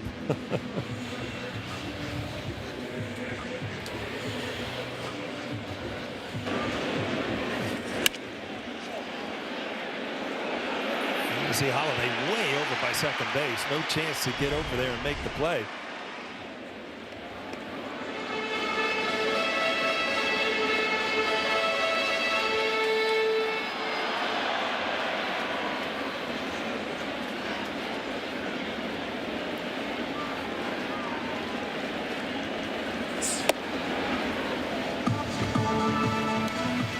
One 0 to Wells. Hey, Pittsburgh jumped up today. They're 4-1 over Atlanta. Nice. Big game. Big game down in Atlanta.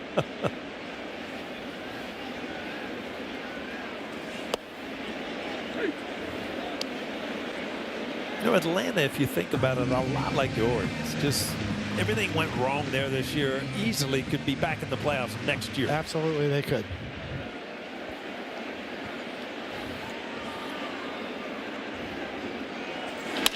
Hit sharply through for a base hit. They're sending Grisham home. Here's the throw from O'Neill. Nutting time. An RBI single for Wells. Volpe moves to third, and the Yankees lead 7-4. Well, the Yankees have had an answer every time tonight, and that's so good to see, to just continue battling, tacking on runs before your pitchers can just shut them down for a while, and they'll just let her rip all the way home, but off target. Another run for the Yankees.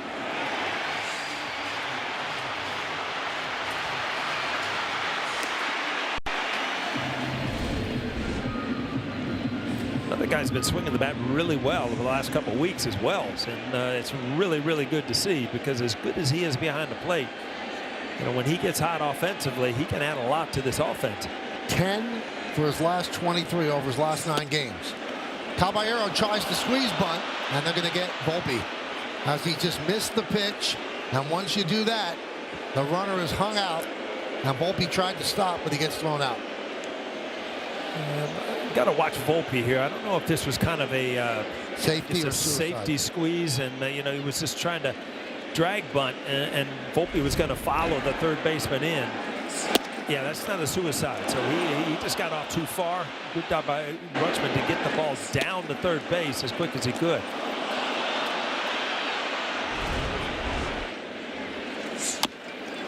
That one is chopped back to the mound. Grabbed there by Rutschman. Throws to first. Got him. Caballero is out at first. Yankees get a run on 3 hits. They leave 1.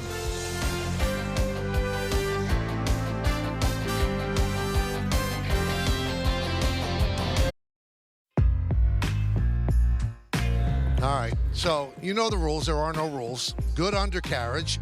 I like the breading. It's a nice golden brown, which is important as well. And I'm gonna take a bite.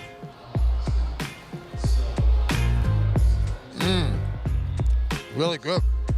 Love the presentation. That little Yankee bucket is adorable. I could see myself bringing that to the beach and building sandcastles. Let me get one more bite.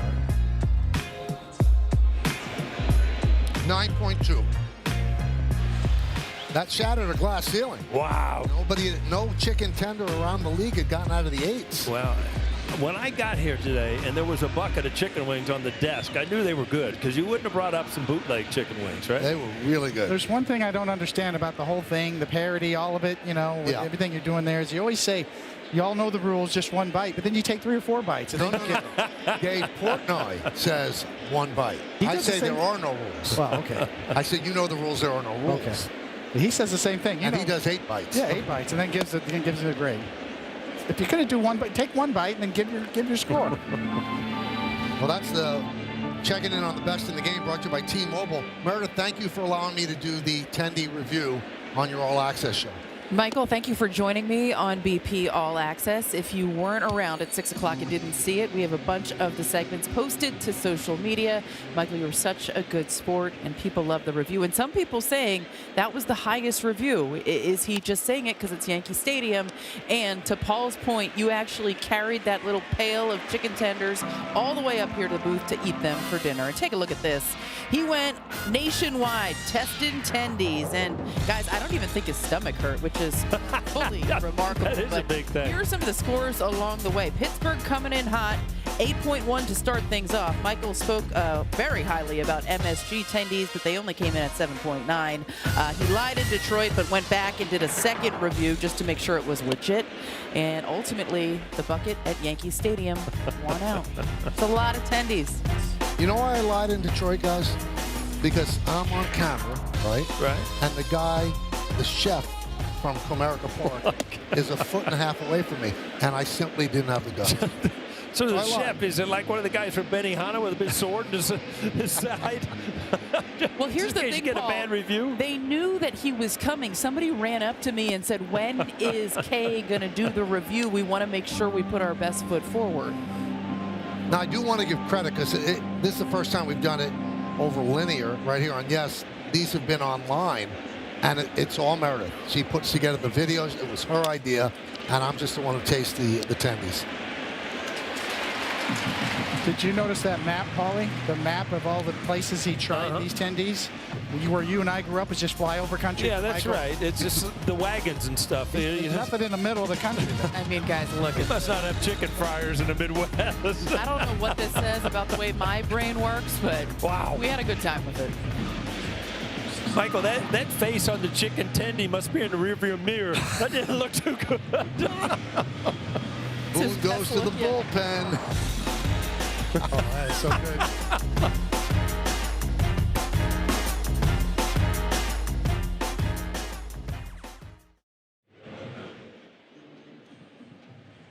Well, tonight's injury report brought to you by Montefiore Einstein, the official hospital of the New York Yankees. Now, the Phillies will have a bye in the first round of the playoffs. They're hoping to get Trey Turner back. He's on track to return for the NLDS. Last time he played was September 7th. Currently on the 10-day IL, strained right hamstring.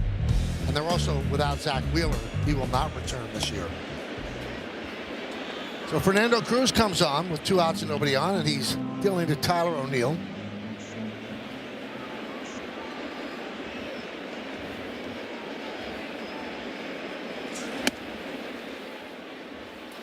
Two and 0.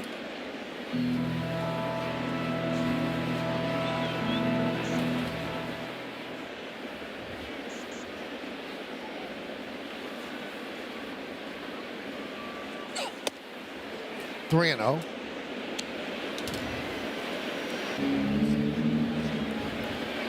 Coney, when you look at Cruz, it's all about strikes. If he's in the strike zone, and then he can use that forkball.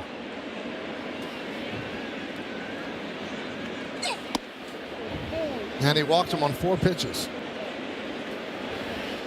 Well, that's 3-1 in my book, but Yeah. CB Buckner's. Well, unusual. You see Austin Wells kind of shaking his head and mentioned something to CB Buckner.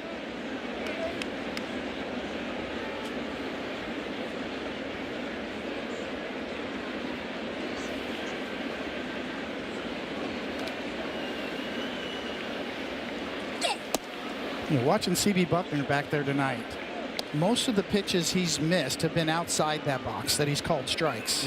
That was one of the few ones that was inside the box that he missed. And that leads you to believe that robo-umps favor the hitters. So next year it favors the hitters in my mind. There's just no doubt about it. The challenge system that's coming next year, there are going to be more pitches that are going to be challenged that are called strikes outside that box than the other way around. Yeah, no doubt about it.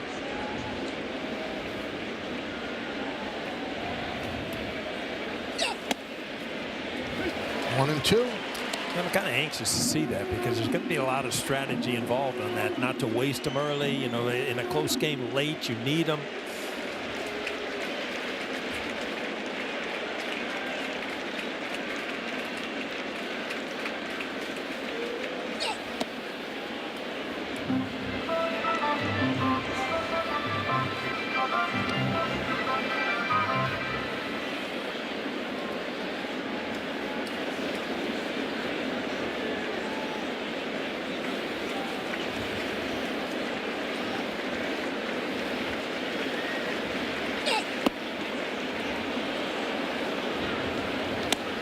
getting ahead. Carlson, amazing that he is laying off that forkball.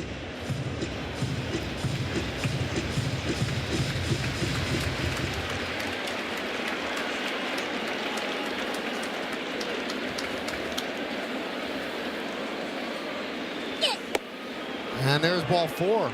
So Cruz comes in and walks 2 batters with 2 outs. And that brings up Rushman as the tying run now. Brings out Matt Blake.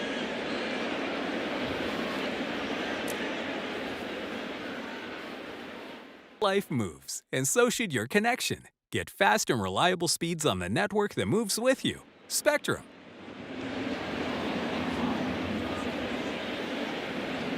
Doval warming up. Now the Yankee bullpen will probably not have Weaver or Williams, because Weaver's pitched 4 of the last 6 days, Williams back-to-back, and 3 of the last 5. So they'll probably want to stay away from them, which would leave the closing up to Bednar. But you still got to get this out. And how do you manage those 3 outs in the 8th inning?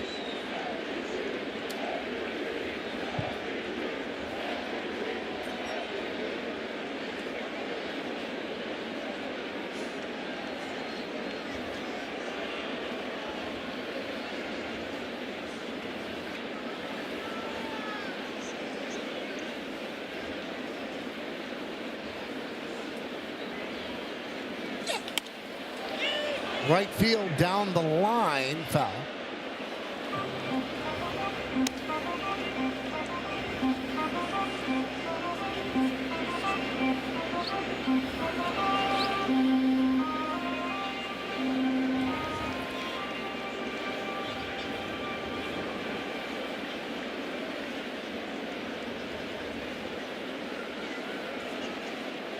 Top of the 8th inning, Toronto leads Tampa Bay 4-2. You see on the bottom right of your screen.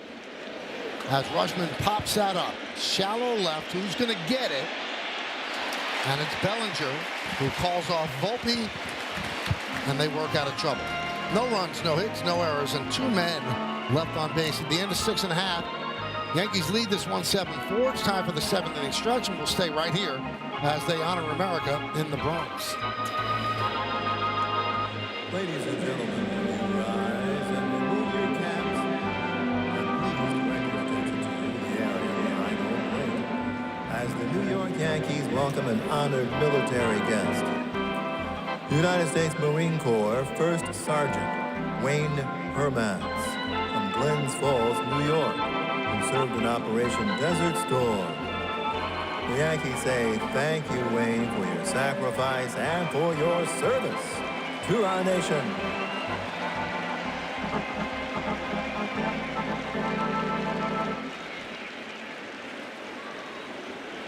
And now, please join us in singing along with Robert Merrill's rendition of God Bless America. God bless America, land that I love. Stand beside her and guide her through the night with the light from above, from the mountains to the prairies, to the ocean, white with foam. God bless America, my home, sweet home. God bless America, my home, sweet home.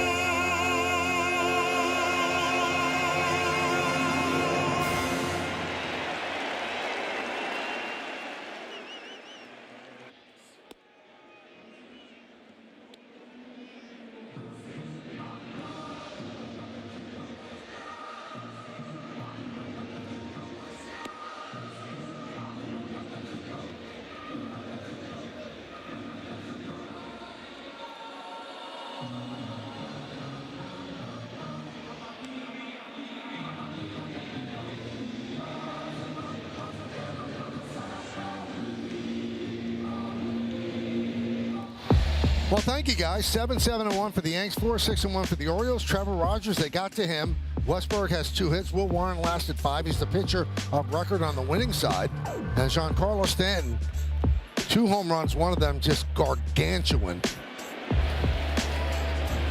Ford scoreboard, 7-4, Yankees over the Orioles. And there's a strike to Goldschmidt from Cano. Cano in the 2nd inning of work. Gave up a run in the 6th on the Wells single.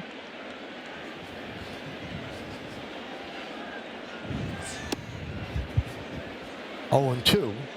Goldschmidt's 0 for 3.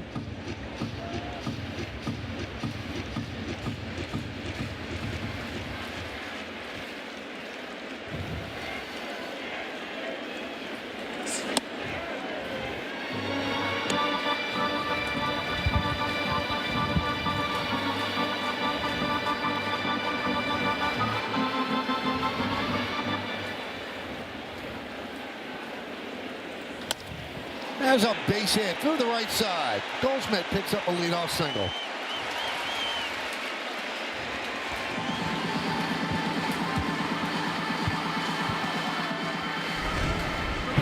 Well, it's been one of these nights that the Yankees are just putting together good at bats. I mean, situational hitting's been good, the long home runs, and then every inning it seems like they're putting pressure on Baltimore.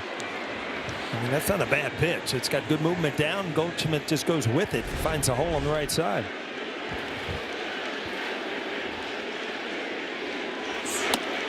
Inside to Judge, 1-0.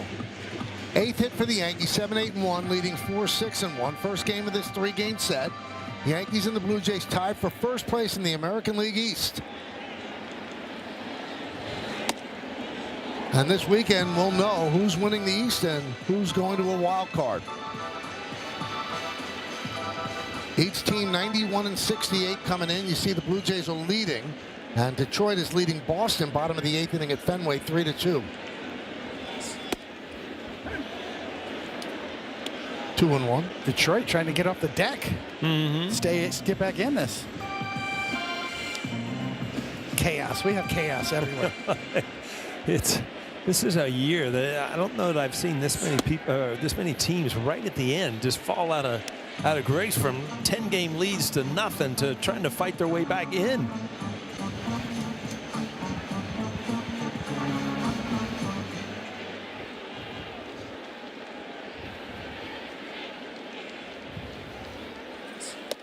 Now one off the glove of Rushman. But it's ball 4 nonetheless. And Goldschmidt just advances to second. Well, tomorrow afternoon on Yes, the Yankees' push for the division crown continues as the Bombers and the Birds play Game 2 here at the stadium. Tune in for coverage beginning at noon with Audi batting practice in the pregame. Then first pitch is scheduled for 1:05 on Yes and on the Gotham Sports app. Well, they're going to call on the left-hander, Jose Castillo. That's with Bellinger coming up first and second, nobody out.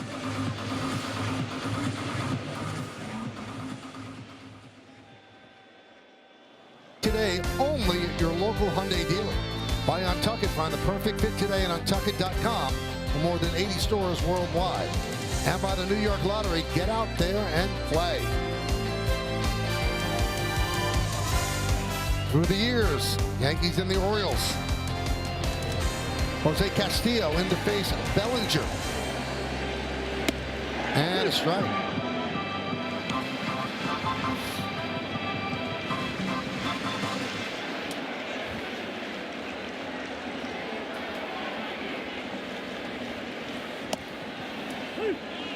The thing that you like about baseball, all the teams know their responsibility to make the games important. So the Orioles have nothing to play for, and they are managing this game to try to win the game. I assure you that Tampa Bay is doing the same thing against Toronto. Kevin Cash would not allow his team to roll over. And I think you're going to get a true AL East champion at the end of Sunday. Yeah, I agree. And then we were between innings. They had the tying runs on base up there in Toronto. Toronto got out of it, so they kept the lead. But yeah, I mean, there's pitching changes, there's strategy. So, you know, you have enough dislike for teams in your own division to play them hard at the end of the season. Well, yeah, there's an honor. The honor code that Michael's referring to, and he's exactly right. And the Marlins are doing it to the Mets, too, as well.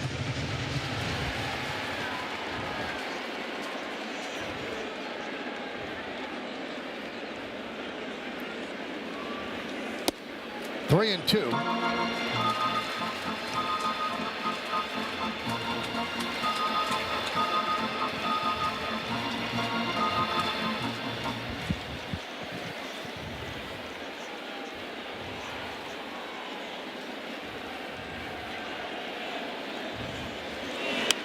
Fouled away. That was a number 30 swing right there. Yeah. You think about the Mets outfield this year with Bellinger at 29 and Grisham well over 30, 34-ish, and Judge with 50+. It's the best outfield in the game, but it's not even close. Yeah, offensively and defensively, it's got to be up there. I mean, Bellinger plays Gold Glove defense everywhere. You got Grisham, you got Judge, and the production, home run-wise, run-wise, it's been phenomenal. I mean, who had that in spring training, right? Yeah. Belly will throw up around 30, and Grisham will throw 34. Judge will hit 50+. And, oh, yeah, Stanton's going to come back. And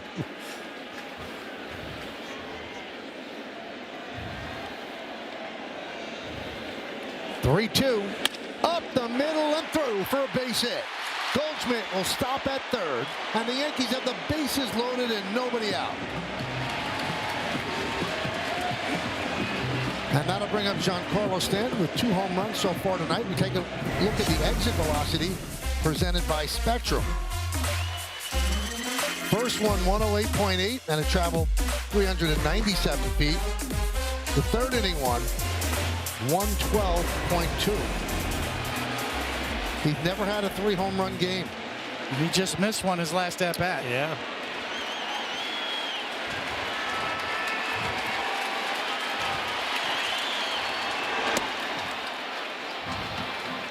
And Paul, you've seen this. You know, for a couple of weeks he's lost, flailing up there, and then it just clicks in with him. Yeah, it's a lot to do with his balance and kind of where that front shoulder ends up. If it starts to open up, because he doesn't use his legs much, and if he stays kind of towards the pitcher where he dares people to jam him, he hits some long balls and he covers the outside pitch.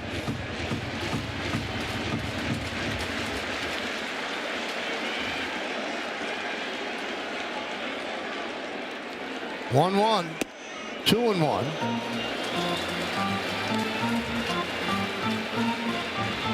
Red Sox have tied the Tigers 3-3. That's in the bottom of the 8th inning.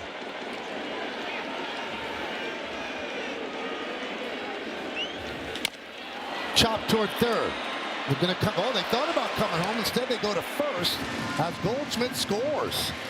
Westberg had to play at home and decided to eat it.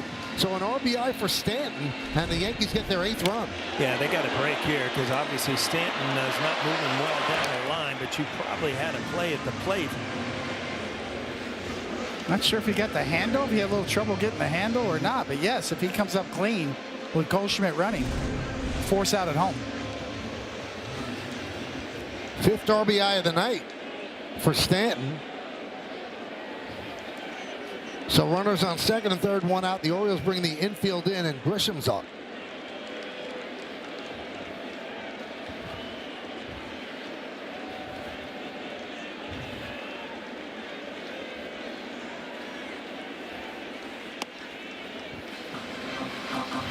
Bottom of the 8th inning at Rogers Center. It's 4-2 Blue Jays. Toronto and the Yankees exchanging blows down the stretch, final weekend of the year.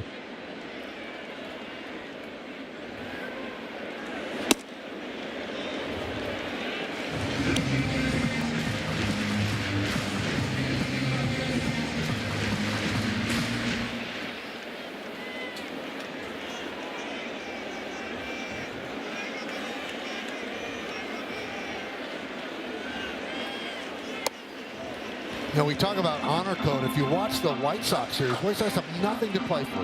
Nothing. And they were intentionally walking Judge rather than testing their young pitchers to see if they could get out an Aaron Judge. They were doing the strategic thing to try to win the game. And that goes on throughout baseball. Turned him loose on 3-0 right down the line. Foul.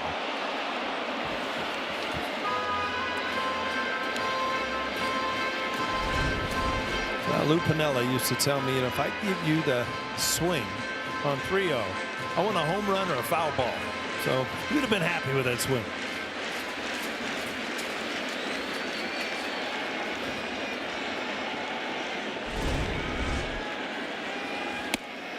So he didn't want you serving it to left field. So that, I told you that I got the 3-0, and he told me that after I laced one into left center field. I thought, wow, that's a great piece of hitting. I got back to the dugout, and he's like, I give you the swing 3-0. I want the ball in the seats or a hook foul. I don't want you hitting the ball to left center field. I'm like, oh, nice talking to you, Lou.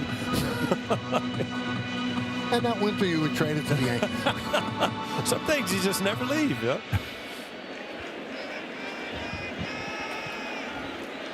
3-2. There's ball 4, bases loaded. And that'll bring up Jazz. And that'll bring out Drew French.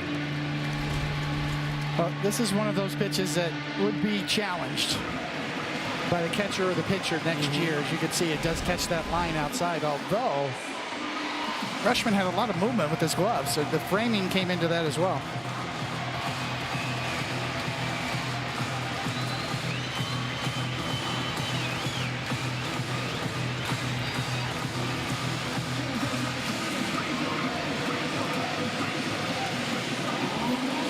So Grisham pinch hit in the 6th inning. He struck out.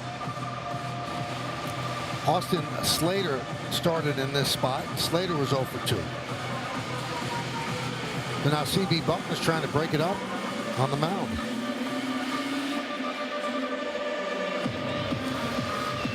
You know what happened on this date, 1998, David? I saw something on social media, yeah. You got your 20th win 10 years after your other 20-win season. Pretty good. I think that broke Jim Cott's record, I believe. Kitty Cott had that record before. So 88, you got your 20th with the Mets. 10 years later, you got your 20th with the Yanks. Pretty good, Coney. There won't be a 20-game winner in baseball this year. Max Fried got his 19th. He doesn't have another start. 1-0. It's a lofty goal now because of the limited amount of starts and you know, the pitch counts and things like that.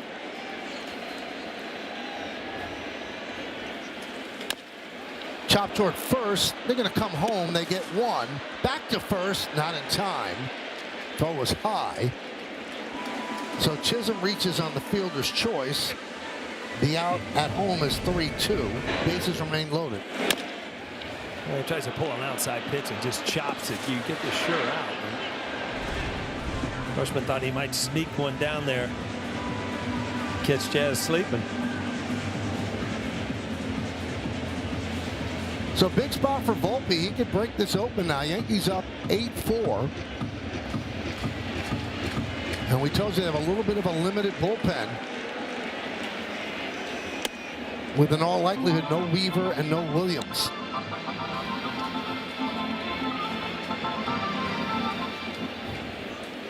So you have Doval and Yarbrough warming up. 2-0 on Volpe. Volpe's 1 for 3. Here's the bullpen budget. Bednar is available. Williams has pitched 2 days in a row. Weaver 3 out of 5. So they want. You think they want to stay away from them. Oh, he gets a call on the outside pitch.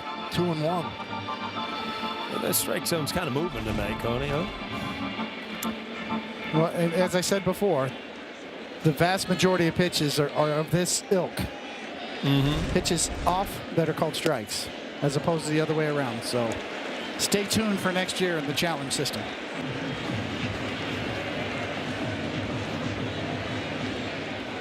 You know, maybe vast majority is a little bit of an overstatement, but there's definitely more pitches called like that than the other way around.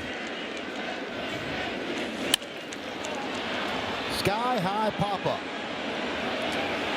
Mail puts it away, and that'll do it.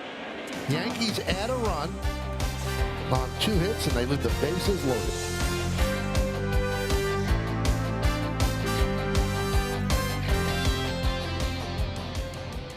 Rodon has been nominated for the 2025 Roberto Clemente Award presented by Capital One. Fans vote to recognize who best represents the game through positive contributions on and off the field. Vote today at MLBtogether.com/Clemente Award. Can't take the kids anywhere, right? They just take it off, run around on the field. This is what I'm supposed Can't to do. blame him. You're going to bring him on the field. He's going to play. Cole's playing along with the music between innings. Oh, and a little air guitar. How bored must he be? David, you missed 4 months at the end. Going nuts. Oh, now Look he's at playing him. the harmonica.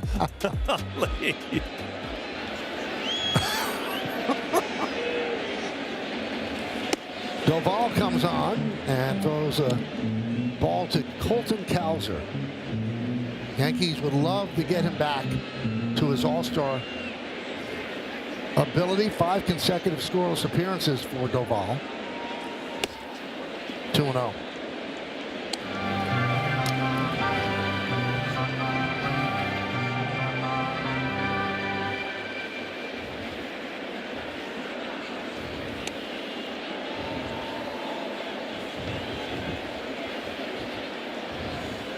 Top of the 9th inning in Toronto.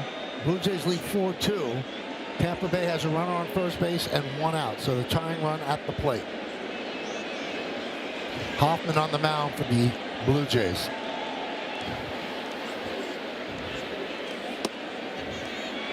Three and 0.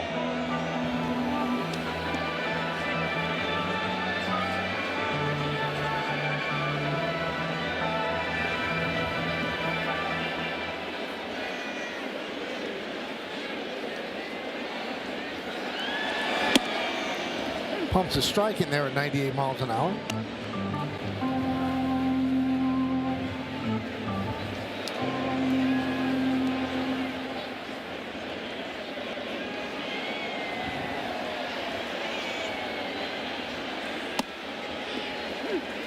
Now 3-2.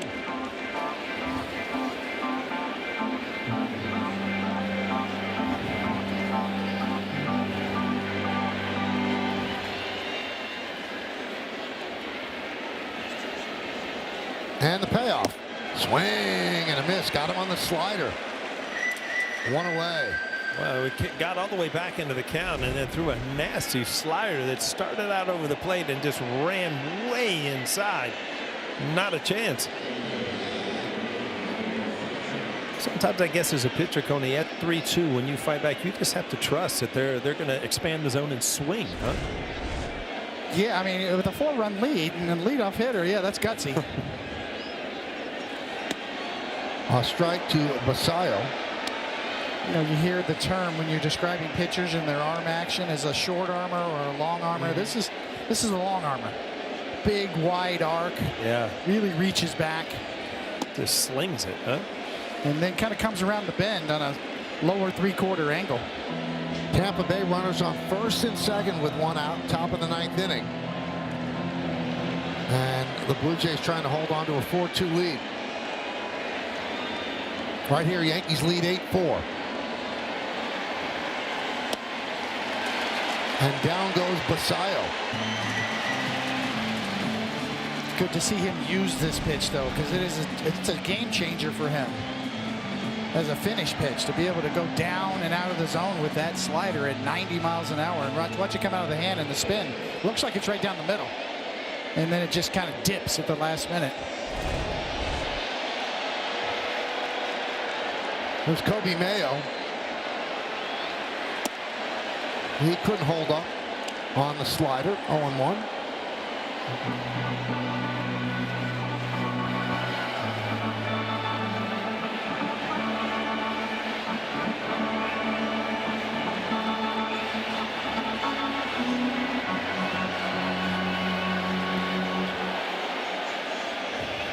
Two outs in the 8th. Nobody on. The 0-1. 1-1.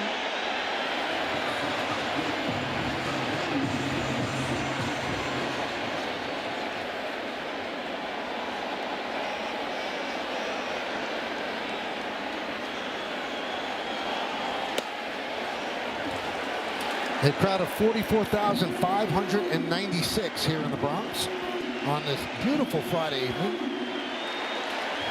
They're doing the wave. Yeah, it's Michael's favorite if you haven't heard. The 1-2. 2-2. Should we follow him up here in the booth as he comes around? What do you say? You and me, we'll go up and just... The booth is all right.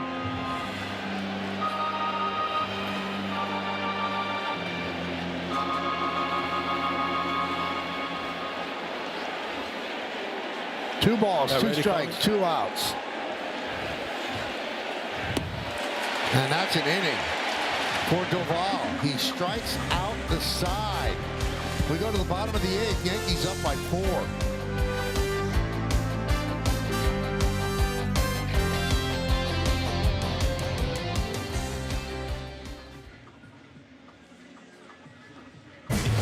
Time for the Audi Electric Moment. Experience a fully electric Audi vehicle at your local Tri-State Audi dealer today. Well, the Yankees have been waiting to see this version of Camilo Doval, and he was on tonight, and that slider was real. Coming right at you, hit that. That one is deep to right. And foul. First base umpire De Jesus said foul. Well, he was down in a catcher's position, and Wells is a little shocked, and he got a good view of it, too. Let's see here. Yeah, it looks foul. Saw the shadow of the ball go by.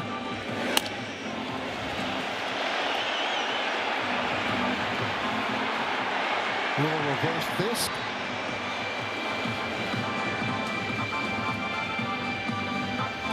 Sometimes you see what you want to see, Coney, and that one really happened. Wishful thinking.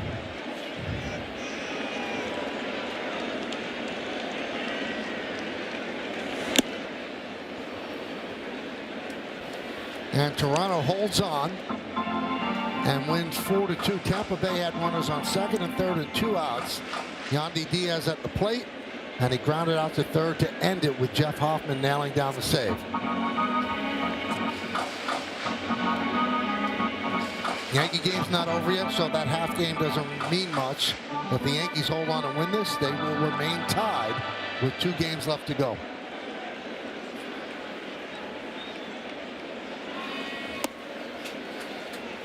Mets lose, and your Reds are winning against the Brewers. Reds got a tough schedule at Milwaukee, and I think Milwaukee has something to play for, too. I think they can still do something during the season, so they're not just giving in.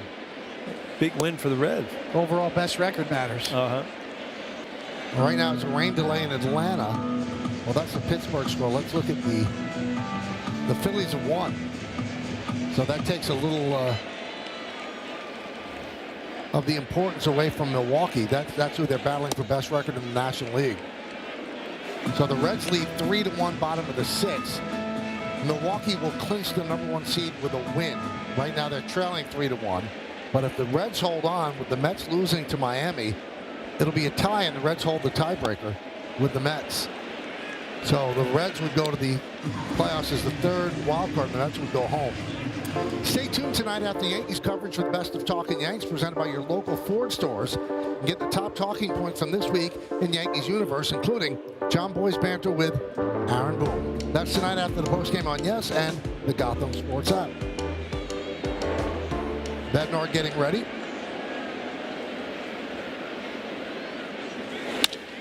Caballero hits one to left. Carlson makes the play. Would you maybe play this game, David, where with a 4-run lead, you don't start with Doval, you don't start with Bednar, because maybe you wouldn't have him available tomorrow if you pitch him?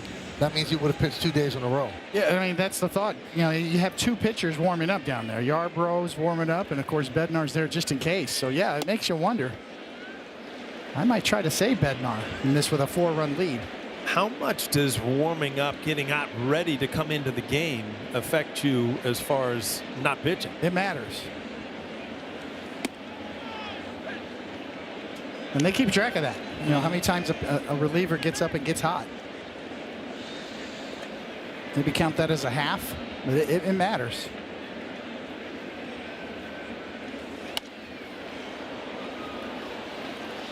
This is where, managers are watching the scoreboard. Aaron Boone is fully aware that Toronto has won.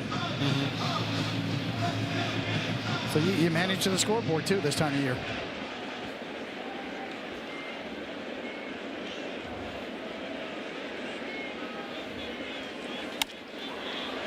Fly ball right field. O'Neill will put it away for the final out. So the Yankees go down in order. We'll see who pitches the ninth. Bednar's throwing hard. Looks like it's him.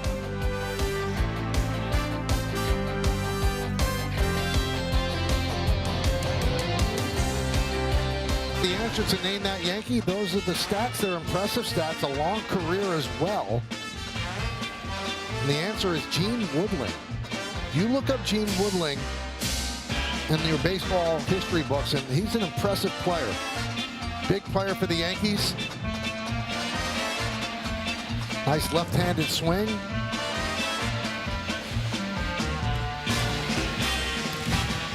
Might be the 1940 and 50s version of Paul O'Neill. 5 consecutive World Championships with the Yankees. World Series games, a .318 average in 26 games. And part of a 17-player deal with the Orioles. Wow, that's just cleaning house when you do 17 players, huh? So Bednar comes on to try to close it out, face the top of the Orioles order. While we were away, Boston has come back to beat Detroit. Detroit led 3-1 going into the bottom of the 7th. Orioles scored a run in the 7th, a run in the 8th, and a bottom of the 9th run to walk off Detroit 4-3.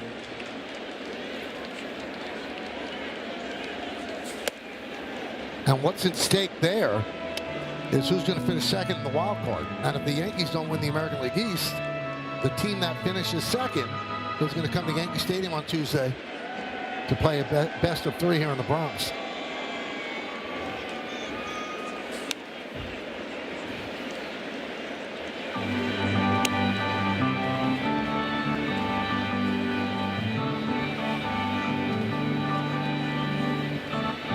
Not a safe situation for Bednar. A 4-run lead here in the 9th, but Aaron Boone wants to close this out for sure. Holiday 0 for 3 with a walk and a run scored.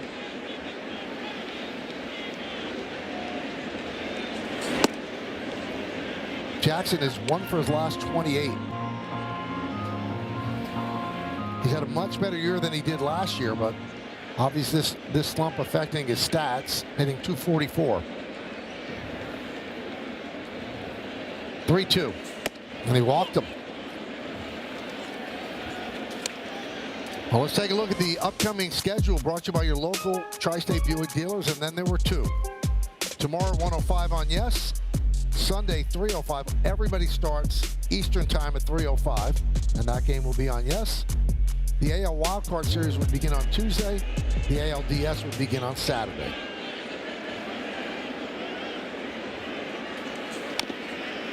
That's a funny upcoming schedule, Mike, when you only see a couple blocks colored in, huh? That's right. I mean, with what's going on in baseball this month, how do you not love baseball? I mean, if you're watching this game right now, you probably have some affinity for the sport, but this is, you can't draw it up any better. So many teams, so much on the line. The games mean so much. And you got to give credit to the Yankees. Last Wednesday, they were 5 games behind Toronto. 5. And if they win this game, they're tied with Toronto with 2 games left to go to win the American League East.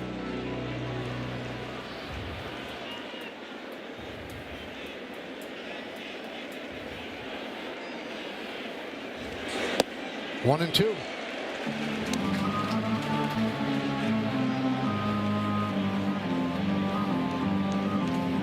And no one fibs anymore.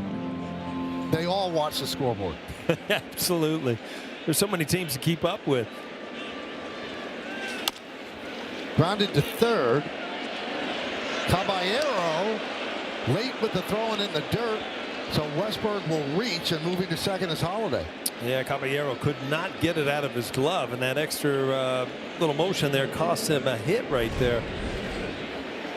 See, gloves it fine, but then he couldn't get a handle on it.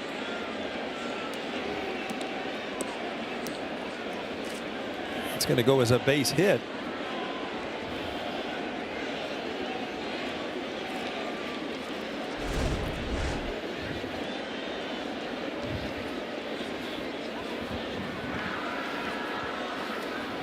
Here is Gunnar Henderson.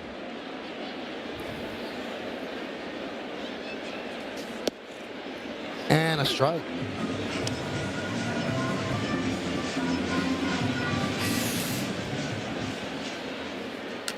Cleveland loses to Texas 7-3. They will remain tied with the Tigers. There's one. No return throw. Moving to third is Holiday.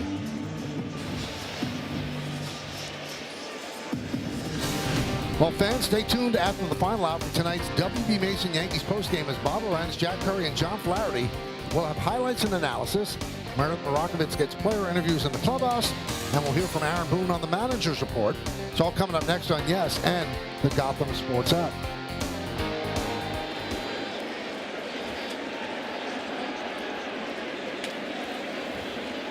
So here's Tyler O'Neill against Bednar. And a strike.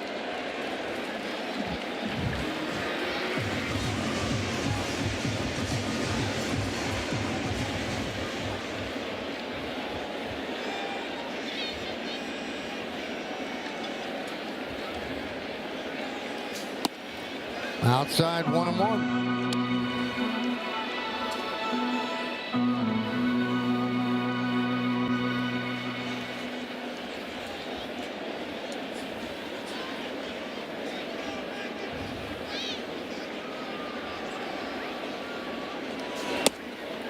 Missed. 2-1. You do not want O'Neill again on base. Then all of a sudden, that brings up the tying run.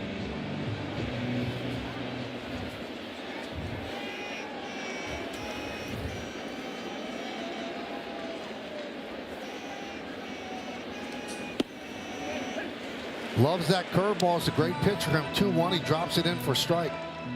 Yeah, Koenig, we were talking last night how Bednar's not your typical closer with just the overpowering fastball. He's a 3-pitch pitcher. A lot of separation, that curveball to his fastball, velocity-wise. Almost 20 miles an hour. That's part of the effectiveness of his repertoire. And right in the middle in the low 80s is the splitter. The upper 70s, got something in the 80s, and he's got something in the upper 90s.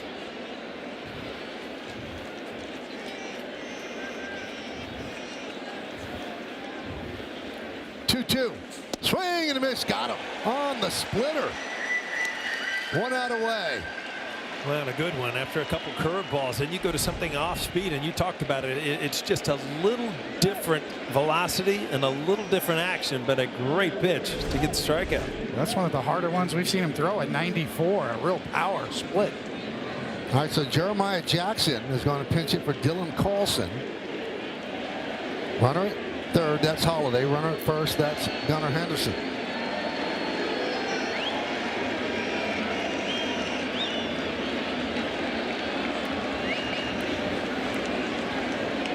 Yankees 3-0 on this season-ending homestand to this point, trying to make it 4 straight.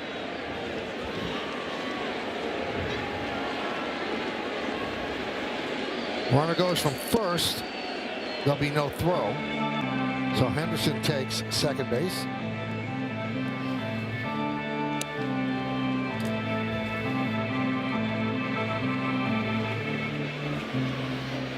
That's defensive indifference, so no stolen base for Henderson. Will Warren would get the win if the Yankees hold on. He is 9th of the year. Strike. 98-mile-an-hour fastball.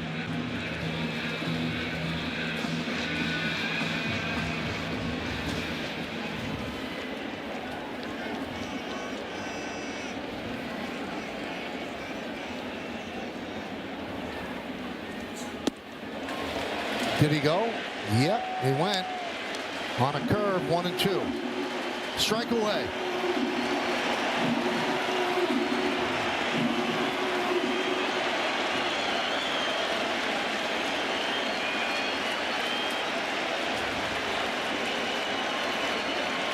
And the pitch. Swung on and missed. The Yankees win 8-4. They keep pace with the Blue Jays, tied atop the American League East. Bednar Bednar closes it out. Home runs by Stanton and Judge, and that provides the offense, and the Yankees win another. Well, it's been some kind of homestand. I mean, the Yankees are doing all they can do. They just keep throwing up W's, and you see the pressure they're putting on the Toronto Blue Jays. Next couple of days are going to be special. Just kind of feels like here at the end of the season, everything's finally starting to click for the Yankees. There's no weaknesses now across the board. They've filled all the holes, and the bullpen has really come around, the last piece of the puzzle. And the last piece of the puzzle is this guy at the end of the games. Well, 98 out of the strike zone, that works usually, right? And the pinch hitter Jackson swings and misses. So after the Blue Jays win, the Yankees win. It'll come down to the final 2 games. The Blue Jays play Tampa Bay, and the Yankees 2 more against the Orioles. Bednar's become a team favorite. Closing out big games. Yankees win 8-4. We'll come back, give out awards post-game after that.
God bless you. I'm up on this one again. No. Double pro. I met this girl last December. Her name na Monica. She sent me her picture from Twitter. She dey always wear short Nika tie. Monica too fine, no, but Monica too like money. I spend money for Monica. She still the follow. She still the waka. See Monica with trendy boy. I see Monica with the pro. I see Monica with Tomo Healer. GC, now waiting this up. God forbid Monica. Monica no be wife for Natia. Too much money for Monica. I buy many things for Monica. Yeah. School fees for your brother. Christmas clothes for your sister. Plenty wrapper for your mother. I buy your father Okada tie. She still the waka. She still the follow. God forbid Monica. Monica no be wife for Matilda. If you get money, Monica go stay with you. If you not go get money, Monica fit stay with you. Monica, follow. If you get big things, she swallow. If you don't get, borrow. Monica no dey for Kaluka, fi shame you. If you're today, no be the same you. Why can't they love the same you? Monica, when I see for Facebook, Monica go far away. Monica dey with that day. But me I go away. When tell me I like it. Just you can't spend money. Monica want come party. If you no come concert, Monica no be dundee. She like dundies. Come to my place, she go run, come. I swear she go run, come. She see me take out money, she go shake bum. She go shake bum. She dey pepper for mat like say I lick dum. Like say I lick dum. She do like skin that she know they use condom. I swear she know they use condom. Monica Monica, Monica, oh, Monica go kill the best, yo. Too much money for Monica. I buy many things for Monica. Yeah. School fees for your brother, Christmas clothes for your sister, plenty wrapper for your mother. I buy your father Bukata tie. She still the waka waka, she still the follow. God forbid Monica, Monica no be wife material. Monica cha cha cha, she only if you know cha cha cha. Monica cha cha cha, it's time you know cha cha cha. Your papa, oh yeah cha cha cha.